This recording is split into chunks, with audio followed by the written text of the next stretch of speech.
there ain't no stopping us. Fly without boarding pass. Couldn't catch me, I'll be moving fast. Call me a shooting star. Let 'em know who you are. Flying up in a bar. Wish on a star. Time to show 'em who's in charge. Call me a shooting star.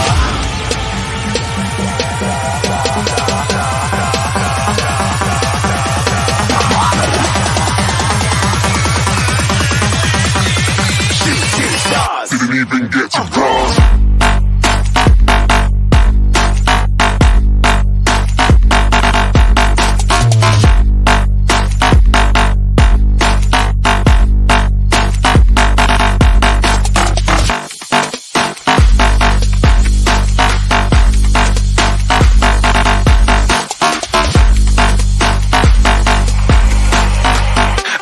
I'm moving too far. Get to glass.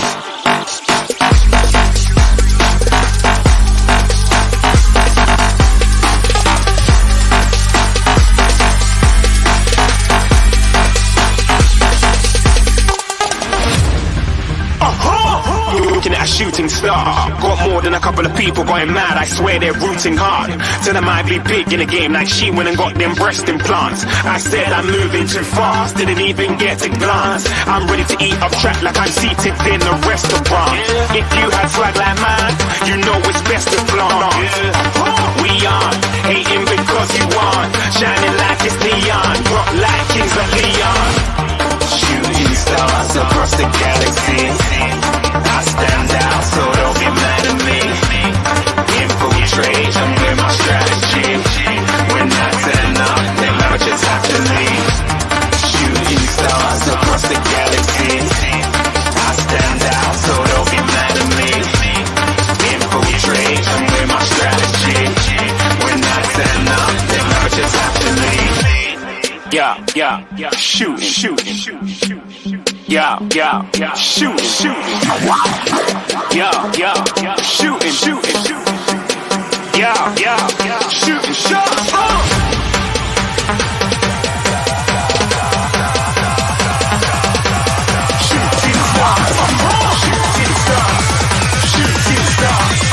Shooting stars. Didn't even get to cross.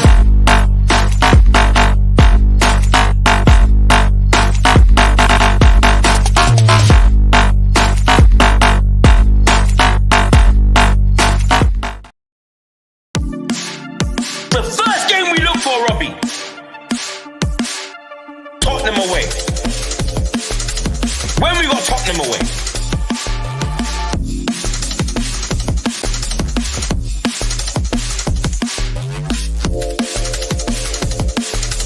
Tottenham away. When we got Tottenham away.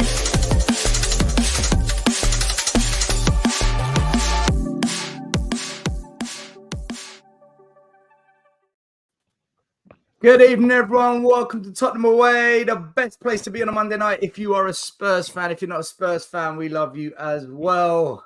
We're back. We got a win. The rot has stopped. So we pray. We've got a full house tonight. We've got Iggy, we've got Will, we've got JP, we've got Maz, we've got Lee. Listen, it's good to get a win. It's good to get a convincing result.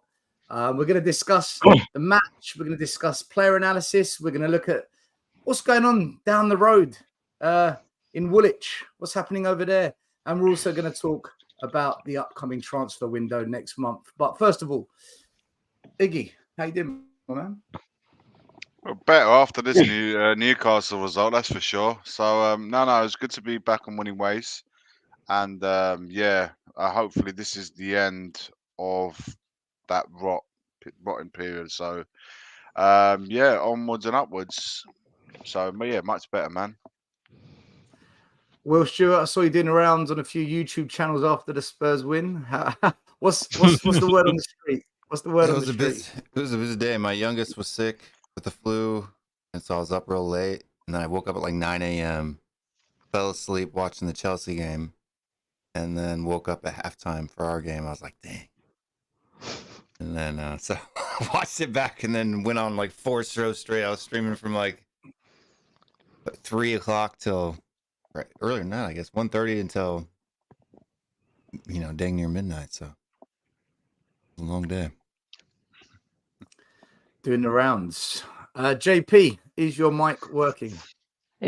Hopefully it is now. There we go. The pigeon is back. Woohoo! The pigeon Love is it. back. The pigeon is back. We're going to win the league. It's back on. Let's go. Oh, title race is back on.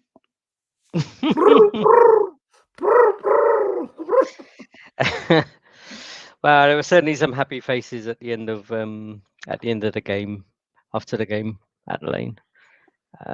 Yes, I'm sure we'll talk about it, but no, happy, nice to get a win back under our belts, and it was a bit of a thumping win as well. Shame we let a goal in, but we'll go through it.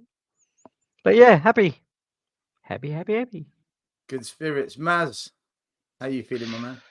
Yeah, all good. It's a good time. We played really well. Played them off the park, really. Lots of good performances. Yeah, all positive, really. Happy days. And Lee, back from his global travels. Tour. How are you? Been on a global I'll tour. tell you, it's like losing an arm. Being AWOL for a couple of weeks, don't know what to do with myself. But yeah, it was in Vienna for a weekend. Got snowed on, which was great. Other than that, just things need to be done, mate. Need to be done, but I'm good to be back. It's something to look forward to on a Monday night. It's good to have you back as well, Lee. Let's say a quick hello to everyone in the chat. Let's start off with a super chat here from Strasbourg. Steve, dope panel. No noise from the Saudi boys. No noise from the Saudi boys. That's your team, Steve, in the mud. But thank you for the super chat. Big up to Strasbourg Steve, who's a Geordie fan. Man, they got it bad. They got a lot of injuries. We will talk about it. Big up to JP, who's also on the panel. Tom's in the house. Scott M with a usual Scott M comment. Big up everyone. Glad Son and Porro were able to create 2 of goals. Even Richie couldn't miss them. Now get him the hell out of my club. Straight in, Scott M. Straight in. Big up Roberts. Big up to Luca. Cold shot in the house. You're a cave.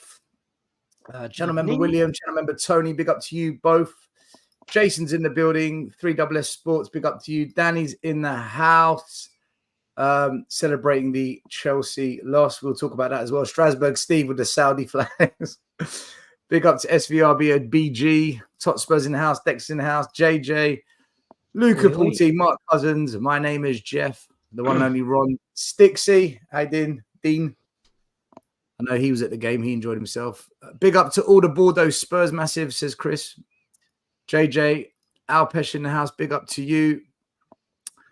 Graham's in the building. Sportsman 74. Tom 81. Rathish, how you doing? Adrian in the building. How you doing, Adrian? Big up again to Strasbourg for the super chat. Skulks in the house. You better not go anywhere. I've got plenty to say to you later on. El Saeed, how you doing? Sar 89. Hello from Dubai. How are you doing, brother? Hope you are well. Can you email me at hello@tottenhamawa.com? Because I'll be in Dubai in 2 weeks' time. And if there's a Spurs supporters club, I'd love to meet up with you guys. So let me know. Just send me an email.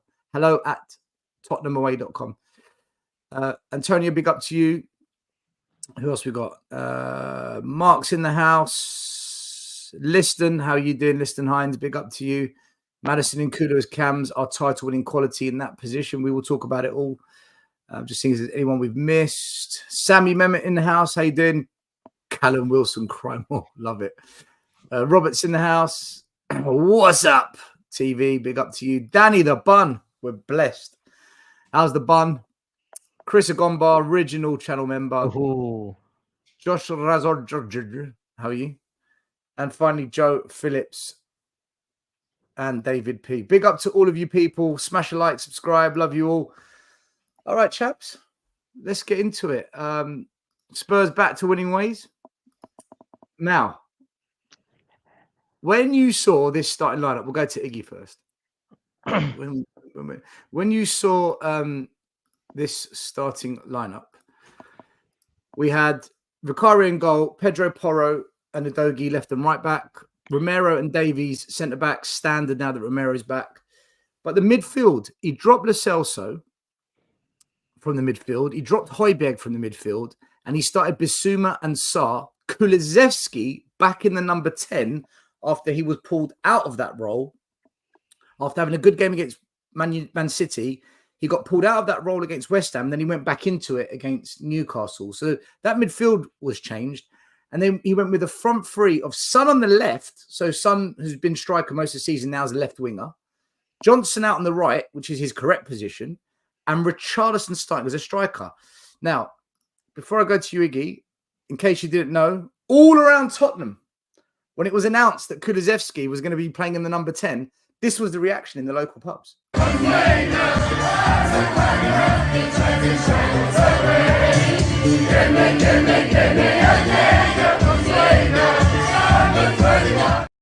So that's how the fans felt before kickoff about Kulu playing. Yeah, of Hell course. yeah. Hell Before yeah. kickoff, of course. Hell That's yeah. probably after the game.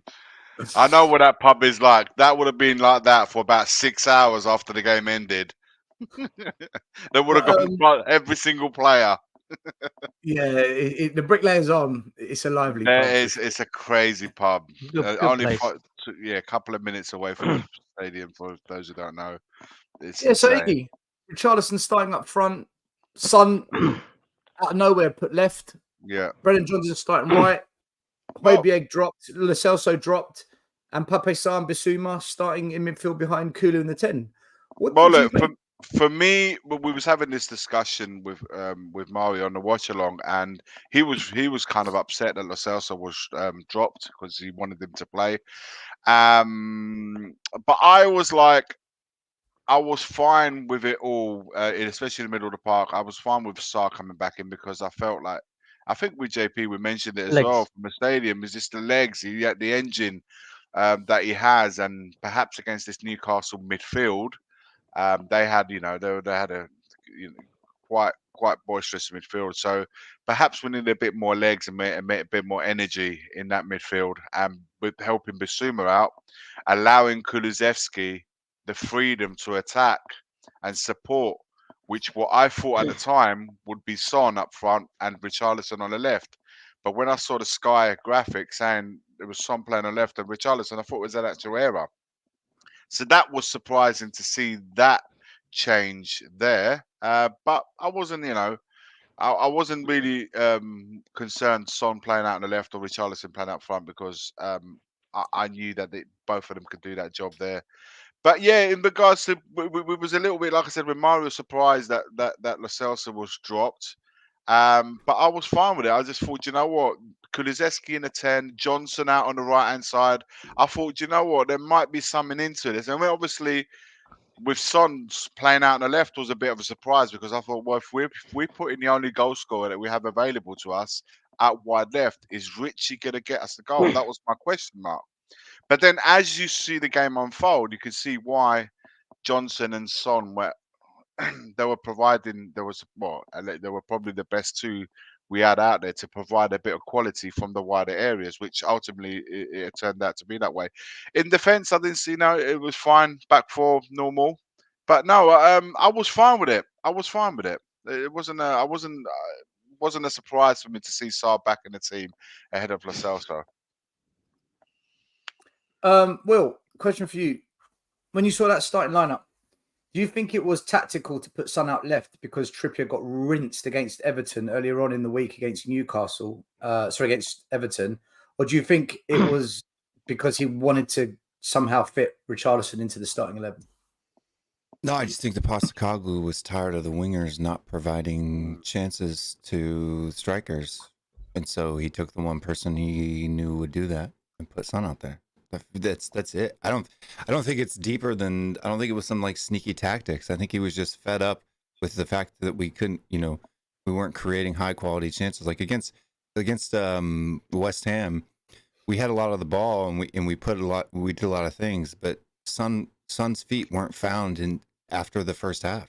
Like he literally had no touches inside the box. And so, when you put Son out there and you get what you get, like people, and this is for all of the Spurs fans, I know you're watching, that we're saying the Son was finished, done, dusted on the left. I guess he showed you today that Oh he's not. man, alive! On that watch along, Will, just whilst touching on that subject and you carry on, we had Ratish and Cube. And Cube, after she finished with us here, she was gonna go and find every single channel that was there to go.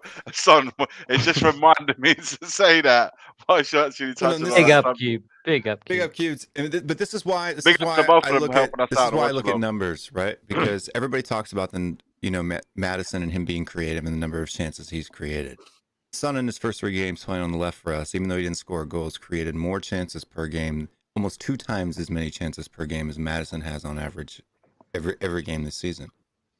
This is the thing that bothers me about football, and this is why the numbers are so important to me, is that people they project 5 minutes of a game onto the entire 90 minutes, and they don't look at other things in the game like chance creation, build up play, all of these things when they go and criticize a player. And that's why I do what I do. Runs not found. People think I have an agenda, but I don't.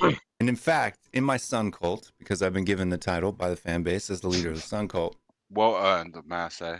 we have a new trinity in the Sun cult, and it's the Pero, the Sun, and the Holy Romero. Right?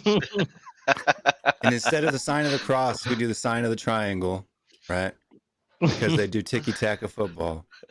And love it.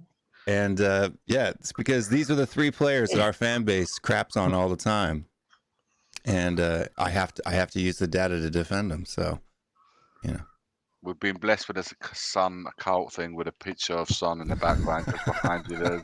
It's all been noticed. Don't worry. Oh my God, we've lost it. It's pretty good, right? The Pero, the Sun, and the Holy Romero. That's Brilliant. awesome. Brilliant. We've lost the plot. I love it. Have to get that on a t-shirt. Do you know what? That would make good merch. That would make good merch. I'll be on it. We'll get it on the store. tottenhamawa.com.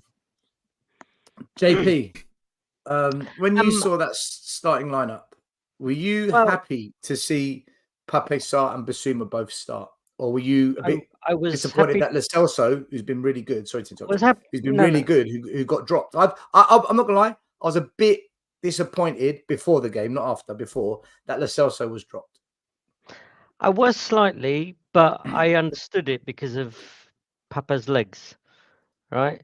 Because even though Gio's there, seeing what he does, the alternative was to obviously drop Basuma, and be it not have either Richarlison or Johnson starting, because you'd have to have Kulu on one side. I was happy with it. I was a bit yes, I was gutted Gio wasn't there, because last couple of games he started and he has got a couple of goals, and realistically we don't get any goals from midfield. So kind of purely out of that, but the fact that I quite like Pape Sar in terms of, we know his shooting's not fabulous, but do you know what? He breaks up a hell of a lot of shit. He runs around there and breaks up a hell of a lot.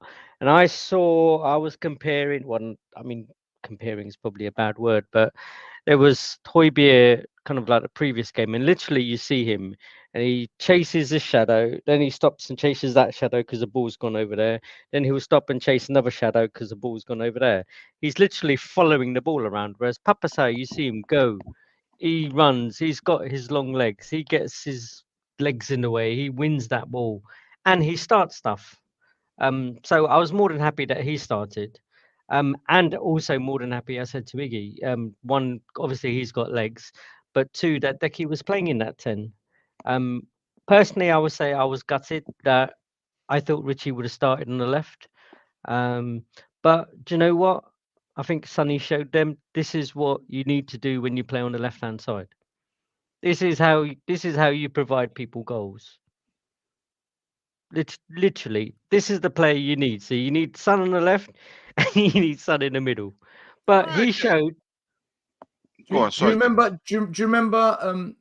He took many people years on, ago man. when we played Inter Milan, and Gareth Bell ended Maicon, and they were singing "Taxi for Maicon, Taxi for." Honestly, Son ruined Trippier. He ruined Trippier. Bambi was, on yeah, ice. It just goes to tactical. show, though, Yes, what we on need. ice. We need That's what we quality. need. Exactly. We need That's that. what we It need just on all that side. Son has done has said, this is what we Shown- need on the left-hand side. So Showing what I you need then as a put left them winger. away Exactly. inside the box. So he's just highlighting the deficiencies that we have in the wide areas. Brennan Johnson can become a good player. If Kulusevski is going to become the cover, if you like, for Maddison or alternate, I think that's going to be the way forward. I don't mind a situation we have Maddison and Kulusevski for that role, but we are short of quality in those wider areas. And Son has just highlighted it because Postecoglou's put him out there to say, look, even Richarlison can get on a score sheet if the quality from the wide areas is good enough. That's the reality. That's Even basically what Richarlison. Maddison was doing. Even It's true. Richarlison. Such high praise. Okay. If I agree. if Son had been where Richarlison is with those balls coming in, how many goals would Yeah, Son no, have listen, scored? I agree. So I'm it's just, what Scott said. He made it easy enough for him to score.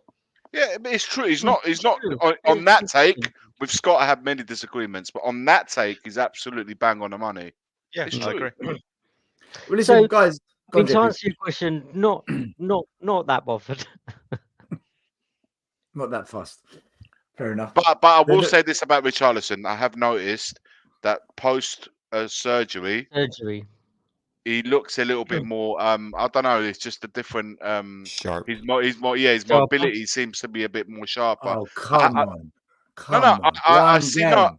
No. I'm not saying. No, I'm not talking about because he scored 2 goals. I'm saying in the game that I saw him against Newcastle, what I noticed it. He missed in an his open goal header against West Ham.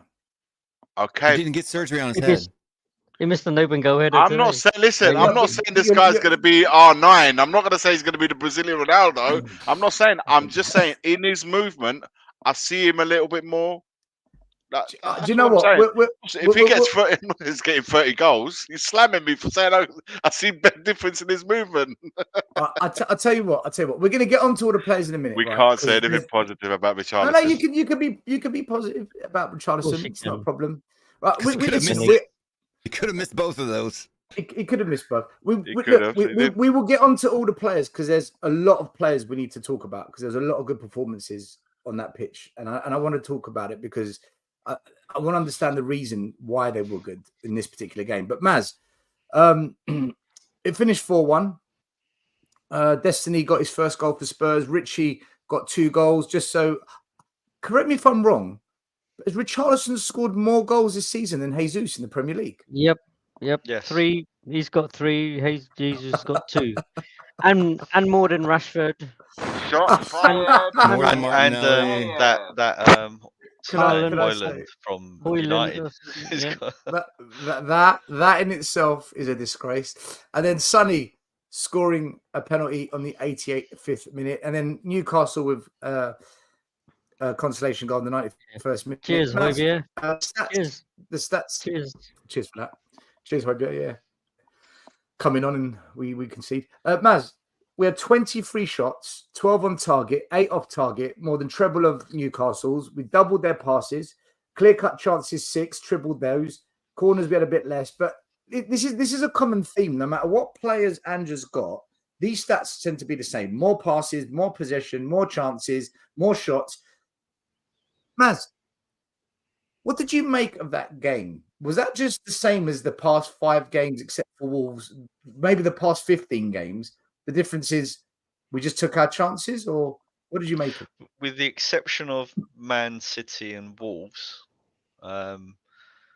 more so in the first half with Man City, we've done a lot better in the second half. I don't think that the system's the same, albeit he's tinkered around the edges and swapped players out and made a few tactical changes per game, and that's what I actually like about Andrew. He's actually quite an adaptable manager, albeit he doesn't rip away the essence of the system in terms of what he's playing. I think we were just a lot more clinical, a lot sharper. We executed better. I didn't see too much differences apart from it sounds like it looked like a lot of the rhetoric that Andrew's been given to them behind the scenes in terms of saying that certain things weren't good enough has rang true. To be fair,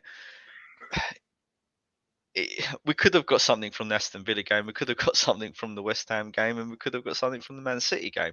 It wasn't as if in those 3 games that we were so bad, that it was all doom and gloom. I think we were pretty, I guess, upbeat in the sense that we could see that the system and the players, were doing as good as they can do under the circumstances, and bearing in mind that the fact that some of the replacement players just aren't at the same level as certain others. So to answer your question, this is a common theme, and it's because Andrew's system is excellent, and the players are really playing for him.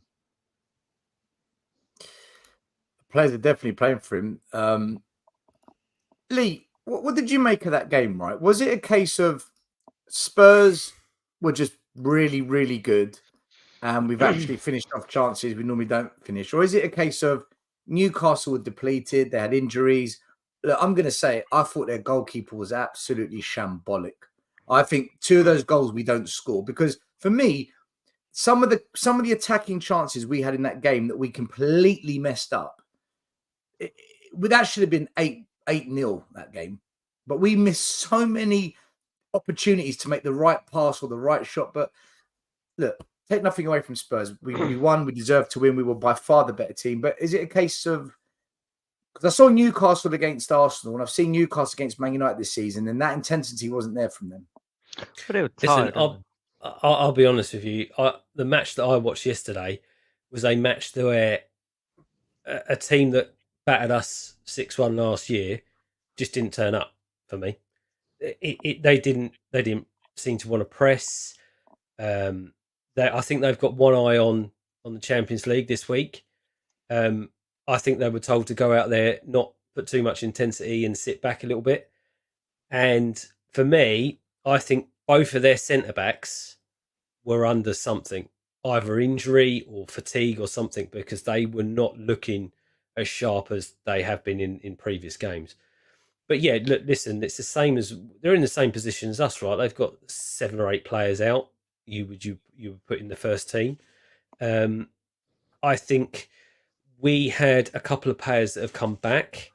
I think we had that little bit of extra energy in this. I mean, I'll call out Sar. I think the whole reason for him putting in there is because he's energy. I mean, I'll be honest with you. I always, when I'm watching these matches, there's the boy. When I'm watching these matches, after 10 or 15 minutes, the level of anxiety that's going through me, or the amount of sweat that's coming out of me, generally tells me how the match is going to go. And I wasn't anxious and I wasn't worried. It just didn't look like they really wanted to push us at our ground. It didn't look like they wanted to come onto us, and that played into our hands. And I think that's, I think those it worked for us. We managed to find a way to get around that low block, and I think Sonny on the left was pivotal to that, because no one else would have been able to do what he did in those positions. Even after 25 minutes, I think the first time I heard the commentators saying Isak's name, I didn't even know he was playing. I didn't even know the boy was on the pitch. Even to the point by the end of it, he was put out on the left. There was nothing.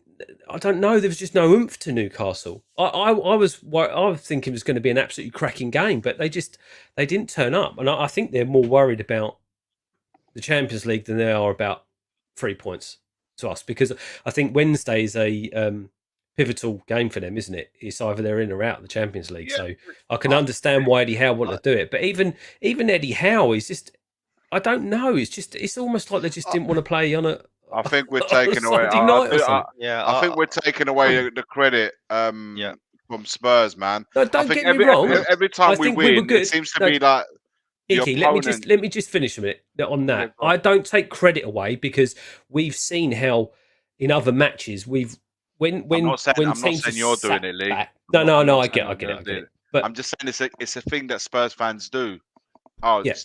They were rubbish. Well, I think what was good is that they managed to find a way to get around the teams that were just defending, heavily didn't like the low block, as you say. There were times where Newcastle were in a low block and we found a way around it. And that's great because we haven't been able to do that. We've been doing it very late in the early games in the season. Whereas this one was more of a convincing win, where some of these other games have not been. They've been like snatching at the last minute or not playing very well and nicking a goal. This was more of a convincing win. But I have to say, credit to us, but I don't think Newcastle were in it yesterday. The reason why I slightly disagree with you, Lee, is because we sort of done the same thing to Aston Villa as well, right? We absolutely dominated them, right? I don't know how we lost chances against Villa. I really don't. Yeah, right. And West I Ham. think we showed what the quality certainly of our first team, the first team 11.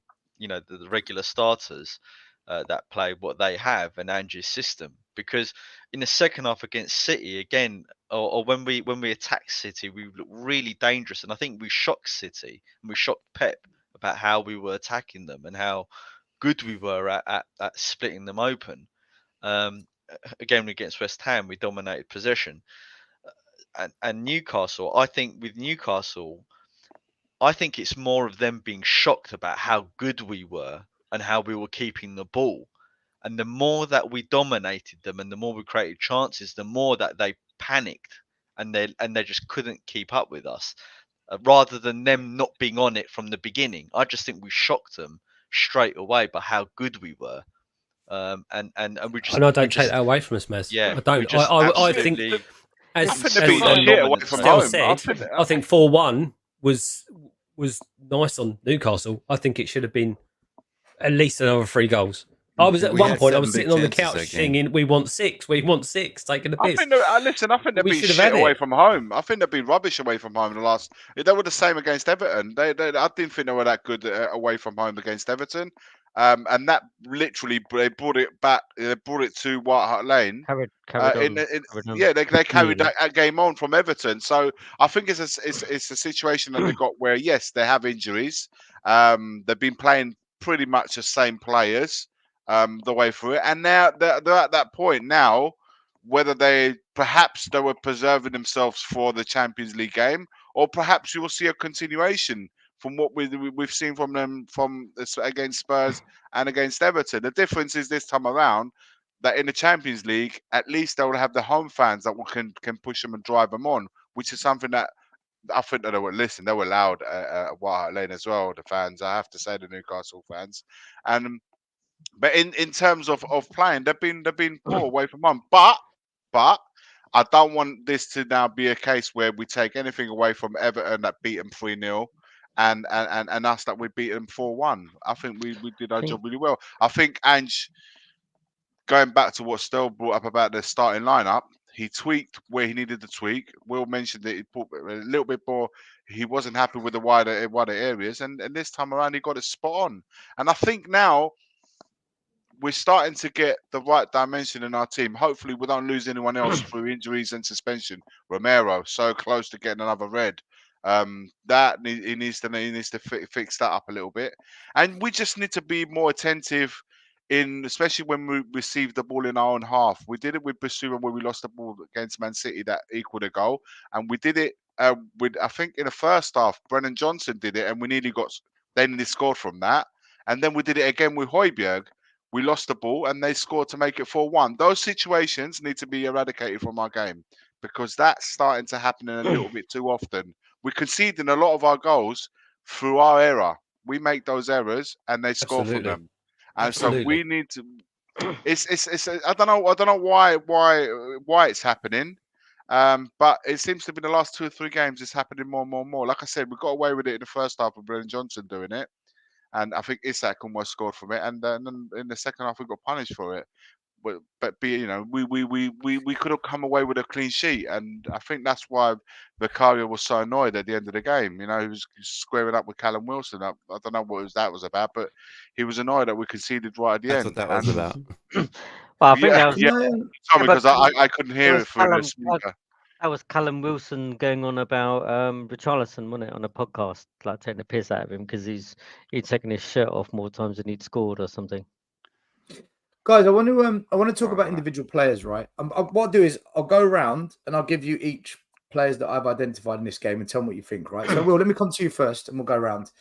I thought this man had the best game he's had in a long time. He wasn't amazing, but he definitely had a good game. And once he got into his flow, everything was going through him. Will, is it because Pape Sarr is playing next to him? Is there something about Pape Sarr that allows or for whatever reason makes Basuma better on the pitch? Because the games he's been away or a bit absent, Basuma hasn't ticked. Or was it just we can't tell yet? Like, what did you make of Basuma's performance? And what did you make of Pape Sarr starting with him? That's a good correlation. I'd have to actually look at it in more detail to see if that equals causation or not. But I think. Just give us your feelings, Will. Just give us your feelings. I don't do feelings. Just go by feelings. What's your feeling? Very quickly, just got a super chat from Top FC TV. Thank you so much. They say, Chris. "Hey, lay off the Saudi boys, fellas." No, he won't. I thought Will was going to break into a rap then. Correlation, assimilation, causation, instigation, rocking the nation, penetration, levitation, Levioso. No, but look, I mean, Leviosa. But Basuma did have a really good game. Yeah, it doesn't run.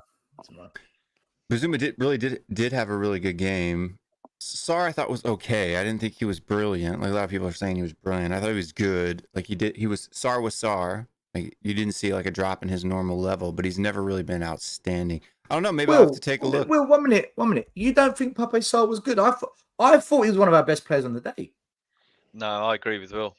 I think he was at his level. I mean, he does great interceptions at times, and he can sometimes when the mood strikes him, he can beat a player or two and really get himself out of tight spots. But for me, certainly when we're going forward, he never does anything like really good to split the team open or really create something from happening. Wasn't he involved in that? That's not his role, is it? Brendan Johnson shot that hit the post. Twice. He hit the post twice. He hit the post and the crossbar.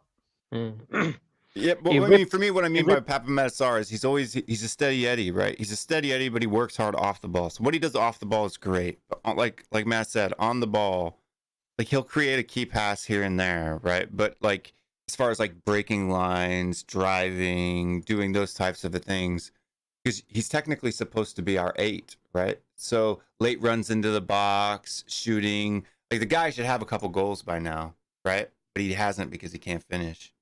Right, like even you still have called him out for that. Basuma's the same. Basuma can't finish. They're both. We call him Sissoko 2.0, right? I mean, yeah, we do. Reason. We do. So but he's different. Sissoko was like that too, right? Physical, worked hard, right, but never really did anything amazing for the most part, right? I don't know, Will. I saw Pape Sarr on the edge of our box do an L-shaped turn, send their player the wrong way. And then drive and lay it off. And I'm like, technically on the ball, I think Pape Sarr's not a bad player. He said he was bad. I just said he wasn't amazing. Like a 7 out of 10. Like he's a 7 out of 10 every week. I know. I got rattled when you compared him to Sissoko. Sissoko didn't play bad for us too in every game, right? No, Sissoko was a clumsy. Just couldn't finich. No, but off the ball, in the role, what Sissoko did in transition and defensively wasn't bad.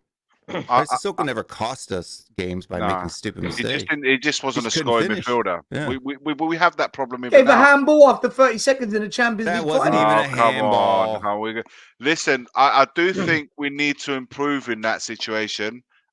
Where we don't have that option where the wingers go to the byline and they can pass the ball to the edge of the D and have a midfielder. I think Bentancur perhaps might be able to do it, but we don't have a midfielder in our starting lineup where edge of the box he can come in and strike the ball and actually cause it to either score a goal or make the keeper work for it. Højbjerg every now and again might do one every so often, every couple of seasons. But I still want to see I want to see centre midfielders chipping in with goals. I think like yeah, I agree with you. Even in that 32 minutes before Bentancur got sent off, you could just see the difference in quality between Bentancur and Sar, right? Like you know what I'm talking about? Like the turns, right? The passing, calmness.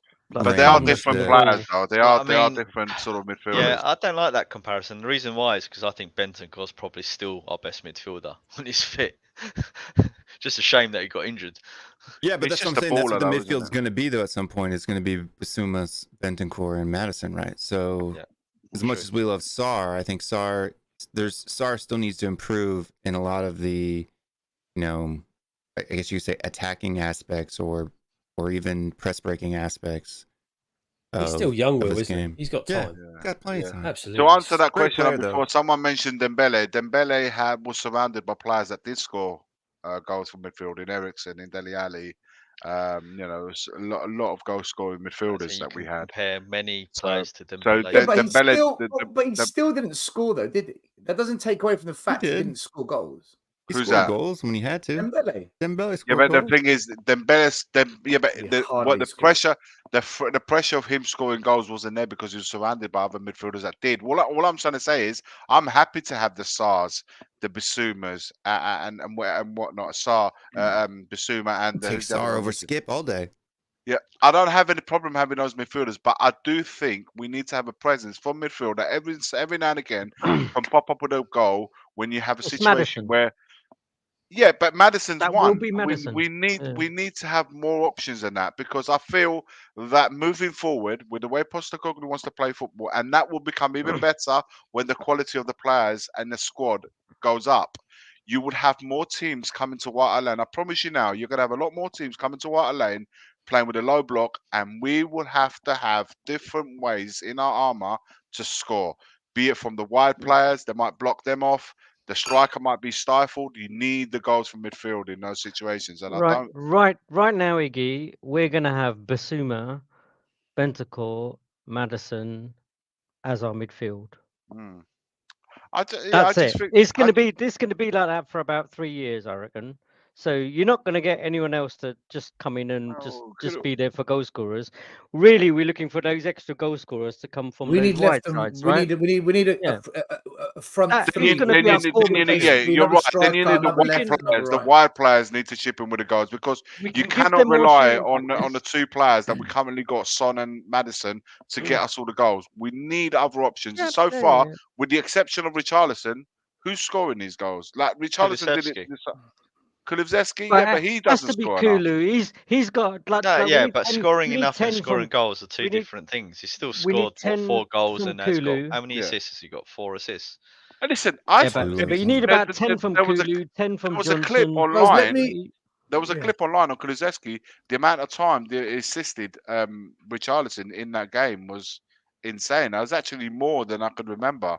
4 goals, 1 assist. Yeah, so the assisting part that I'm worried about with Kulusevski. I want to listen. We're going to go through all the players, right? I want to go on to another player. JP, let me come to you. Right, this man, I've slated him so often, but I have to say, I thought he had a very good game yesterday. Although he wasn't fully tested, but at 1-0, he put in an unbelievable block on the line, and that's Ben Davies. 66 passes, 4 aerials, 1, 6 duels, 1. I thought actually he had probably his best game I've seen him in a Spurs shirt for a long, long time. What did you make of Ben Davies, JP, yesterday? Shit. All right. Ben Davies has always been a 7 out of 10. Maz, on to you. There's another player I want to talk about. I answered the last one, so let Lee go first. What I will say, I'm joking, by the way. I was joking. He is doing his bit, right? He is doing his bit. We know he's not that person. We know he's not a Van der Ven. He's not going to have pace. He's not going to be the greatest header of the ball and stuff like that. But he does what he can do. And he'll do his best. You know who'll do his best out there. His passes may go astray, stuff like that. But he'll throw his body on the line. Now and again, he'll chip in with a like an assist or something like that. Kind of, to be honest, against Man City, he was the one who got that equaliser, right? Because he got in front of Haaland to header that ball. He did make an unbelievable touch on that goal coming in. There was a ball come in. I can't remember who was going to shoot. Was it Isaac? Yeah, it was. And he got a little touch on it. He kicked it on him and made it go. Now on another day, he could have hit that ball and it could have gone in and become an own goal, and we'd have all slated him again, right? Oh, wrong position, lunging at the ball, stuff like that. That's the fine margins that we're talking about. He got a little nick on it. It came off his act, went for a goal kick. For fabulous Ben Davies. Listen, he does what he needs to do for us at the moment. He's standing in quite well, and I'm happy with that. And that's the praise he's going to get. Fair enough. I want to move on to another player then. Now, this man, Maz, did you say you didn't want to go next, or you wanted? No, let Lee go because I've been a few times. All right, Lee. Destiny got his first goal, and there was some breaking news today from Fabrizio Romano that Spurs have reached an agreement with Udogie on a new long-term deal. Club sources confirm a deal is in place, sealed. Understand it's all done. Spurs are happy with Udogie. Salary pay rise also agreed. Listen, I think that's great news for the club. I think he's still got a bit to learn. I'm still not convinced by him in the final third. I know he scored a tap-in, but there's still decision-making that he needs to improve on. But I think that will come with Ange coaching him this way. But Will and I had a bit of a back and forth the other night. I don't know what show it was, whether Porro is better than Udogie. We are going to discuss Porro as well tonight because he had one hell of a game. It's not even a debate. He had one hell of a game. But yeah, Lee, what do you make of Udogie? I mean, we signed him a year ago. He didn't play for us. He had to go back out on loan. He's hit the ground running since day one, and he hasn't looked back. He's been pretty good signing for Spurs for sure. Yeah, he has. And listen, at the beginning of the season, I think he, as you say, he hit the ground running and he came out absolutely flying. Best left back in the Premier League, without a doubt. I think he had a little bit of a dip. He's had his injury, going away with Italy, and a few other things. And I think he's still young as well. But he's slowly come back. And I think in the last, apart from his error with the pass back, which we can forgive. These things happen. Two errors. All right, just to learn, right? Learn. Then I think that's one of the ones that you want to lock down, right? Because he has shown, even at a young age in big games, that he can be calm. He gets forward. He gets into those sort of invert positions in the midfield, which allows to go through the lines. I think he works well in Ange's system, and I think that's the key. It's always going to be the key for Ange's system, is finding those players. Now, I think he works well. So, yeah, I think he had a good game yesterday, and long may it continue, because you see what happens when he does drop off, though. So we need to keep his confidence up and just keep him, not too much knackering him out too much and stuff like that. Yeah, but I think it's great news that he signed a longer contract. He's got a good engine on him one as of those, well, right? Oh, absolutely. Is it smart he's young. To do it so soon, though. Like, he literally has played 16 games for us. Do you think Spurs might be worried that other clubs might be looking? Someone's going to come in for absolutely. Yeah. But then don't you? Absolutely. They want to. The top teams. They want to 100 bring him million back to Serie A as well. So right? He'll have there's 100 million. How long of a contract do we sign him to? Did we only sign him to a 2-3 year contract? I mean, I don't know, but also a new contract means you can give him a pay rise as well, Will. So that will keep time down. He'll want to stay. And also, even if teams come in for him, you'll get the maximum for him if you tie him to a longer contract. And listen, I think he's going to be a Euro. I think he's going to start the Euros for Italy next year as well. So I think that will add to his value. I think by the time next summer comes, he'll be a starter for Italy in the Euros. So it's great that we finally have two fullbacks. I was chatting to Stolen and watch along, and I was saying at half time I was really impressed with both fullbacks. And I think it's finally we got two of them that are playing to the level. It's just a shame for me. It's the only thing that I know it's working well for the system, but we play our fullbacks that you really want them to go on the outside. We're playing with inverted. They're playing through the middle or the midfield, and that's just the way Ange Postecoglou plays. I would love to see these guys bombing on the wider areas and putting some balls in the box. But it's going great regardless. And I'm glad we got system's working, isn't it? System's working it, but like both you. I mean, you're right in terms of they're both learning it together at the same time as well. Yeah, and they're both delivering it at the same time. It's just not that we like know there's they've one in- now settled in the Tottenham life. They're both settled. They're playing. They have the confidence of the team and the manager and the fans around. Because we was dubious with Porro as well. Now Udogie's is hit the ground running, and they're growing with the two settled centre backs that we've been having. I know we've got Davies at the moment, but having them stable with a holding midfielder in Basuma has given them the freedom to then go every single opportunity. So I know we're talking about destiny, but yeah, it's just great to have two great fullbacks at last. Talking about fullbacks, Maz, I'm going to bring you in. But before I do that, Terence, you ask what is Ange's system? Please educate me. Go back about 5-6 weeks ago on our channel. I did 2 videos on it. Go check out the videos. It's all there for you. All right, buddy. Maz. Yep. Pedro Porro. We've criticised him for not being defensively as good. I have criticised him. Then I'm happy to take it. Why did you criticise him? Remind me why you criticised him. Well, if you let me finish, Iggy, I'll do that. Because it was shit. You didn't like. I've criticised him for not being as good defensively as what he is going forward. I think going forward he's brilliant. I think defensively, I think he's a bit lackluster. But on last week's show, I said he's actually improving game by game, and I thought this game was excellent. Maz, I'm going to let you have your say. You can call me out and all sorts, but I just wanted to show you this. This was his heat map yesterday.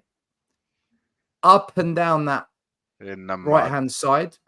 That's 79 touches, 17 passes in the final third, 9 crosses, 7 touches in the opposition box, 5 out of 7 duels won, 3 chances created, 3 accurate long balls, 3 shots, 3 tackles, 1 assist, not dribbled past once. And Porro currently is ranked number 3 in the Premier League for assists. That's 8 assists. He's behind Kieran Trippier and Trent Alexander-Arnold. Listen, I'm happy to eat humble pie, but no, you're in the mud. Not much defending in there, though, was it? And that's including last season. This season, he is the best right back in the league. Yeah. They're the stats that I've found. If there's different stats for this season, then even better. There's more. And that pitch that you saw with the red, it's not heat map. That's the level of mud that Stell is in when it comes to Pedro. Not much defending, though, was there? Listen, if you want to mud me, you can mud me. I'll just turn the conversation onto Italy and their failures in the last 2 years of qualifying for everything. And remind me how many World Cups, mate. Remind me. Every now and again, you just need to remind me how many World Cups. But remind me when the last time you saw this. When's the last time you qualified for something? Doesn't matter. Yeah. We don't qualify, then we qualify, we win it, and then we don't qualify again. So winning the World Cup in between. You forgot the bit in between where we actually entered the competition in England and took it home, took it to Rome. How's AC Milan doing this season? How's AC Milan doing? Oh, now we move to AC Milan. See what happened here. I thought you were top of the league. Anyway, let's talk about Pedro Porro. Oh no, that's Inter Milan. Sorry. Yeah. Let's talk about Pedro Porro. The subject, Pedro Porro. Maz, how much in the mud is Stell about Pedro Porro? Let's go. I've never seen anyone that's in the mud as Stell before. Thank you very much. I said he's good going forward. Look at all the stats. These are all attacking stats. None of these are defensive. By the way, what a ball he played into. Quality.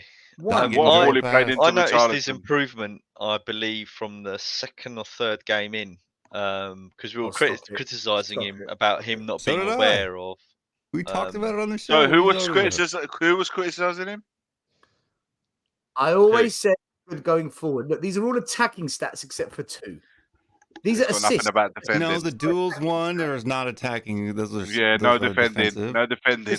Listen. How many stats here are attacking? 1, 2, 3. Nothing 4, in defending. Oh, tackles. 5, 6, Duels 7, won. 8. 8 of those are attacking stats. Oh, okay, mud me. We haven't brought him in. Don't forget, we brought him in as a wing back. We were playing with wing backs. Different manager. But we brought him at the time we were playing wing backs. That's the truth. This is a guy that's never played right back before. From his own mouth, he's never played right back before. I've always praised him for his attacking. He also had 1 clearance, 1 interception in that game. Listen, hold on a minute. Who was? Sorry, are you so rattled? I'm not having this. I'm not having this. I've come alive now. Here. Why are you so rattled, man? We just discussed it. We lost to West Ham. We lost to Aston Villa. We lost to Wolves. Who was the right back? I was None going of to say, those how were many his goals fault. have we conceded? From Oh that yeah, it's side? not his fault when we lose, is it? Yeah. All right. Okay. Yeah, so it's his fault. Udogie Oh, played in right. Bowen. Are you Yes, doubling it's down Pedro in the Porro's mud? fault. Are you that doubling Udogie down? played in It Bowen. sounds to me still that you're He's a doubling good down. defender. No, he's a good defender. He's a good defender. He's a good defender. He is. He's... But all truth be told, both Udogie and Porro were brought in as wing backs because we was playing with the back three with a 2-4 wing. So Doesn't mean you don't defend. they're That doesn't mean you fullback don't now. defend. That doesn't mean you Of course, stop but defending. I think he's improved massively in that. He's a good defender. Since he arrived. Since he's arrived, I think he's improved massively. He's improved. I'll tell He you has what, improved. and I'll even tell you the turning point. I saw that change. What was it? I think it was the watching on Will Bournemouth away. Yeah. I saw a massive change in that game. I thought Ange's improved him in that. Well, it's credit goes to both of them. First 2 games of the season, he was a bit shaky, but after that, Yeah, no I problems. agree. I think they've been brilliant. Maz, sorry. Sorry, Maz. Porro. I can speak now, can I? Yeah. No, it's just Tell the us levels what you of think mud. of We Porro, have to Maz. you have to Come always on. remind him about the mud. Do not blaspheme the Spurs Trinity, Stelios. That's the right. top of the Trinity, isn't it? Porro, I Yeah. forgot he was one of the holy and the Holy players. Romero. I'm sorry, I didn't It's realize. it's the top of the Trinity. the top of the Trinity. So- Don't be a The blasphemer, Sal. Well, The mud. all I'm going to say is I noticed the improvements. I think in the by the 3rd game of the season, you could tell that he was much more aware of the defensive side of the game, about the players running in behind him, tracking players. He's willing to put his body on the line in terms of diving and putting the tackles in when he needs to. He's got great feet. He can pass. He can shoot. He can set players up. What more is there to say about him? He's looking the complete right back, wing back. You know, he even does well when he goes in the inverted role in the centre of the midfield at times. You know, You need to give this guy a new contract too. yeah. So yeah, what a signing. I never got on his back, to be honest, even when he first joined, because it was too early. He was adjusting to the league. He came into an absolute shit show. You know, he went through about 8 managers before he saw Ange, and you know, so he didn't come into a stable club at the time, and I think he's done really, really well. He's an absolute quality player. And besides the quality of the player, oh, sorry, I thought you were finished. Go ahead. No, go ahead, Will. No, besides the quality of a player that he is too, right? Like there is no other player, not I don't even think Son, that I have seen be so excited to play for the club, to play for the badge, to cheer the fans on, right? Yeah. Like He cheers the fans way a he lot. celebrates his teammates on the pitch. That's true.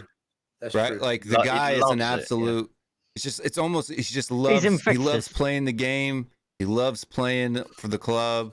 He loves playing for the badge, and I don't see any player. I can't remember a single player since I've watched Tottenham that has done that. Literally, run over to the crowd, hugging people, clapping the manager, clapping the goalkeeper on tackles, clapping Ben Davies when he does things.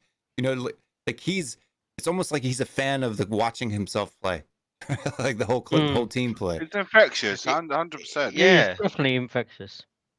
I wouldn't be surprised if he has that type of effect on the players off the pitch as well, a bit like what Son does, where he's everyone's mate. I can imagine Porro being that type of person as well with everyone. So yeah, absolutely fantastic. He's one of my favourite players, that's for sure. That's why it's on top of the Trinity. Yeah, it's true. Do you know what? Someone's made a really good point. He's had Doku and Anthony Gordon. So listen, And it's Grealish. fair play, man. He's handled them both really well. So big ups, man. Bring Jet Spence Iggy. back. Maybe we can teach something. He can learn a thing or two. Iggy, what did you make of this player? I know he's one of your favourites. Yeah, listen. Against Newcastle. About time. Against Newcastle, I have to say, right from the off, he helped out. He helped out the team a lot in defensive displays. I think he put himself about a lot, tackling, from pressing from the front. I think he was working his socks off, man. I was really at a time where Newcastle were attacking. I thought he was being he was putting that pressure on the ball from the furthest man back. I thought he put himself about. He was closing down a lot, wasn't he? Yeah, he was closing down a lot. He was working really hard. I thought he'd be really generous, but he always is. I have to say, I do see the work rate from him. I don't think he's ever shy from working, defending from the front. But ultimately, strikers are also judged on goals, and you know what? And I said this earlier on. I thought he was moving a lot with a bit more freedom, and I don't know if the surgery had a part to play. I picked up on that straight away. He was moving a bit more freedom, and maybe the opportunity of playing up front, and combined with the fact that Son hasn't been getting the service from the wide areas, he was able to provide that service that he's been badly lacking to the forwards. And it's no surprise that when you not only was we getting those balls forward, but we was actually throwing men in the box. If you notice, we had 3, 4, 5 players getting in the box every time those wide players were getting the balls in there. And it was just a question of finding them. And he was found in a couple of occasions. One with Porro, who we just mentioned, with that long ball. His touch wasn't the greatest, but he didn't got actually control that properly, did he? But yeah, he didn't control that properly, but it favoured his move to slot it in past the keeper. And the first goal was from great work from Son on the left-hand side, going past Trippier in setting him up with his left foot finish. Listen, he could have got more goals, to be fair. He probably would have been gutted going off, getting substituted at a point where he could have got a hat trick, and probably would have got a hat trick if he'd been on the pitch. But should have scored that header, though, shouldn't he? Yeah, he should have scored a header. But overall, I have to say, for this game here, he done everything and more that you could want from a forward. And so for me, yeah, it's a solid game.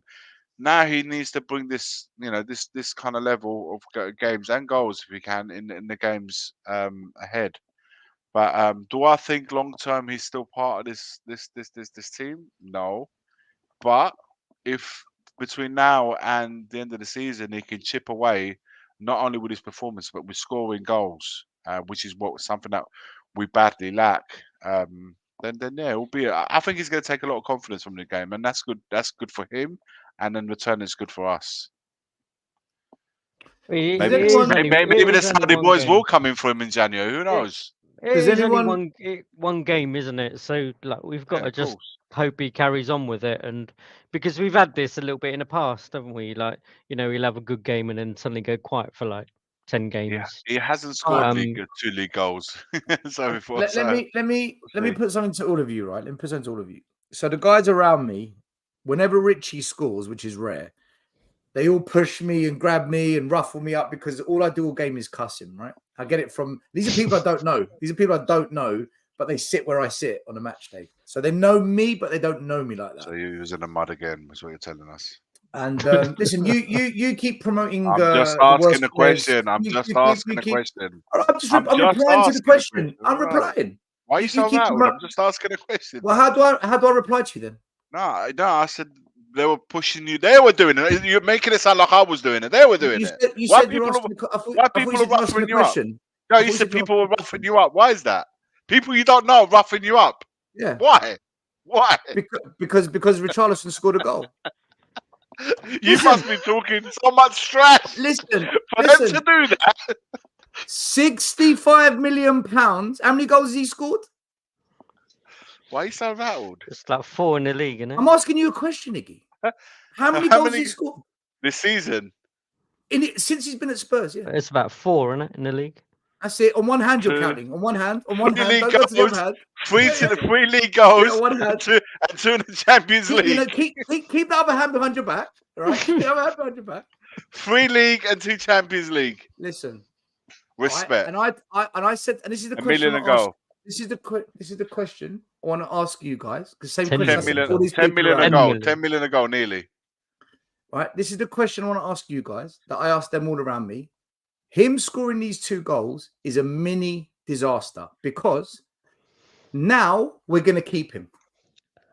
Now, any hope I had of us selling him in January, you don't know that. Him, right? That's how this might come in for him, convinced that he can score goals. There's no way we are selling him with all these injuries, and we're not going to go spend money on a striker when this guy's at the club because Ange does play him, right? So my question to you is this. Do you not think this guy's good enough to be at Spurs? Honestly, I don't care if he had a good game against No, Newcastle. did you not just hear me say that? I don't think long term he's going to be good enough. But I don't think we're going to get rid of him this season. See, Why would we? What worries me is when you say things like long term, Iggy. That frightens me. No, beyond the season. Well, he's got Beyond his the season. contract. hasn't he, Long term for me is was beyond the season. Was it a 4-year contract, wasn't it? Yeah, I don't know. something like that. Top of my head, I don't know. When I say beyond long term is beyond the season, I would get rid of him at the end of the season. But I know we're not in position to get rid of him. You see, for me with Richarlison is I didn't see anything in that game other than him finishing those two chances and every now and again pressing and nicking the ball. I didn't see anything. Don't that made me underestimate, think, man, wow, what a because quality another player he team is. across the road, they can't even do that, the finishing. So don't underestimate the finishing side of it. Well, I'll refer back to my good friend Scott M, where he said that Son made it so easy for him to score. Now that he's done it. Miss. Yeah. Now that he's done it.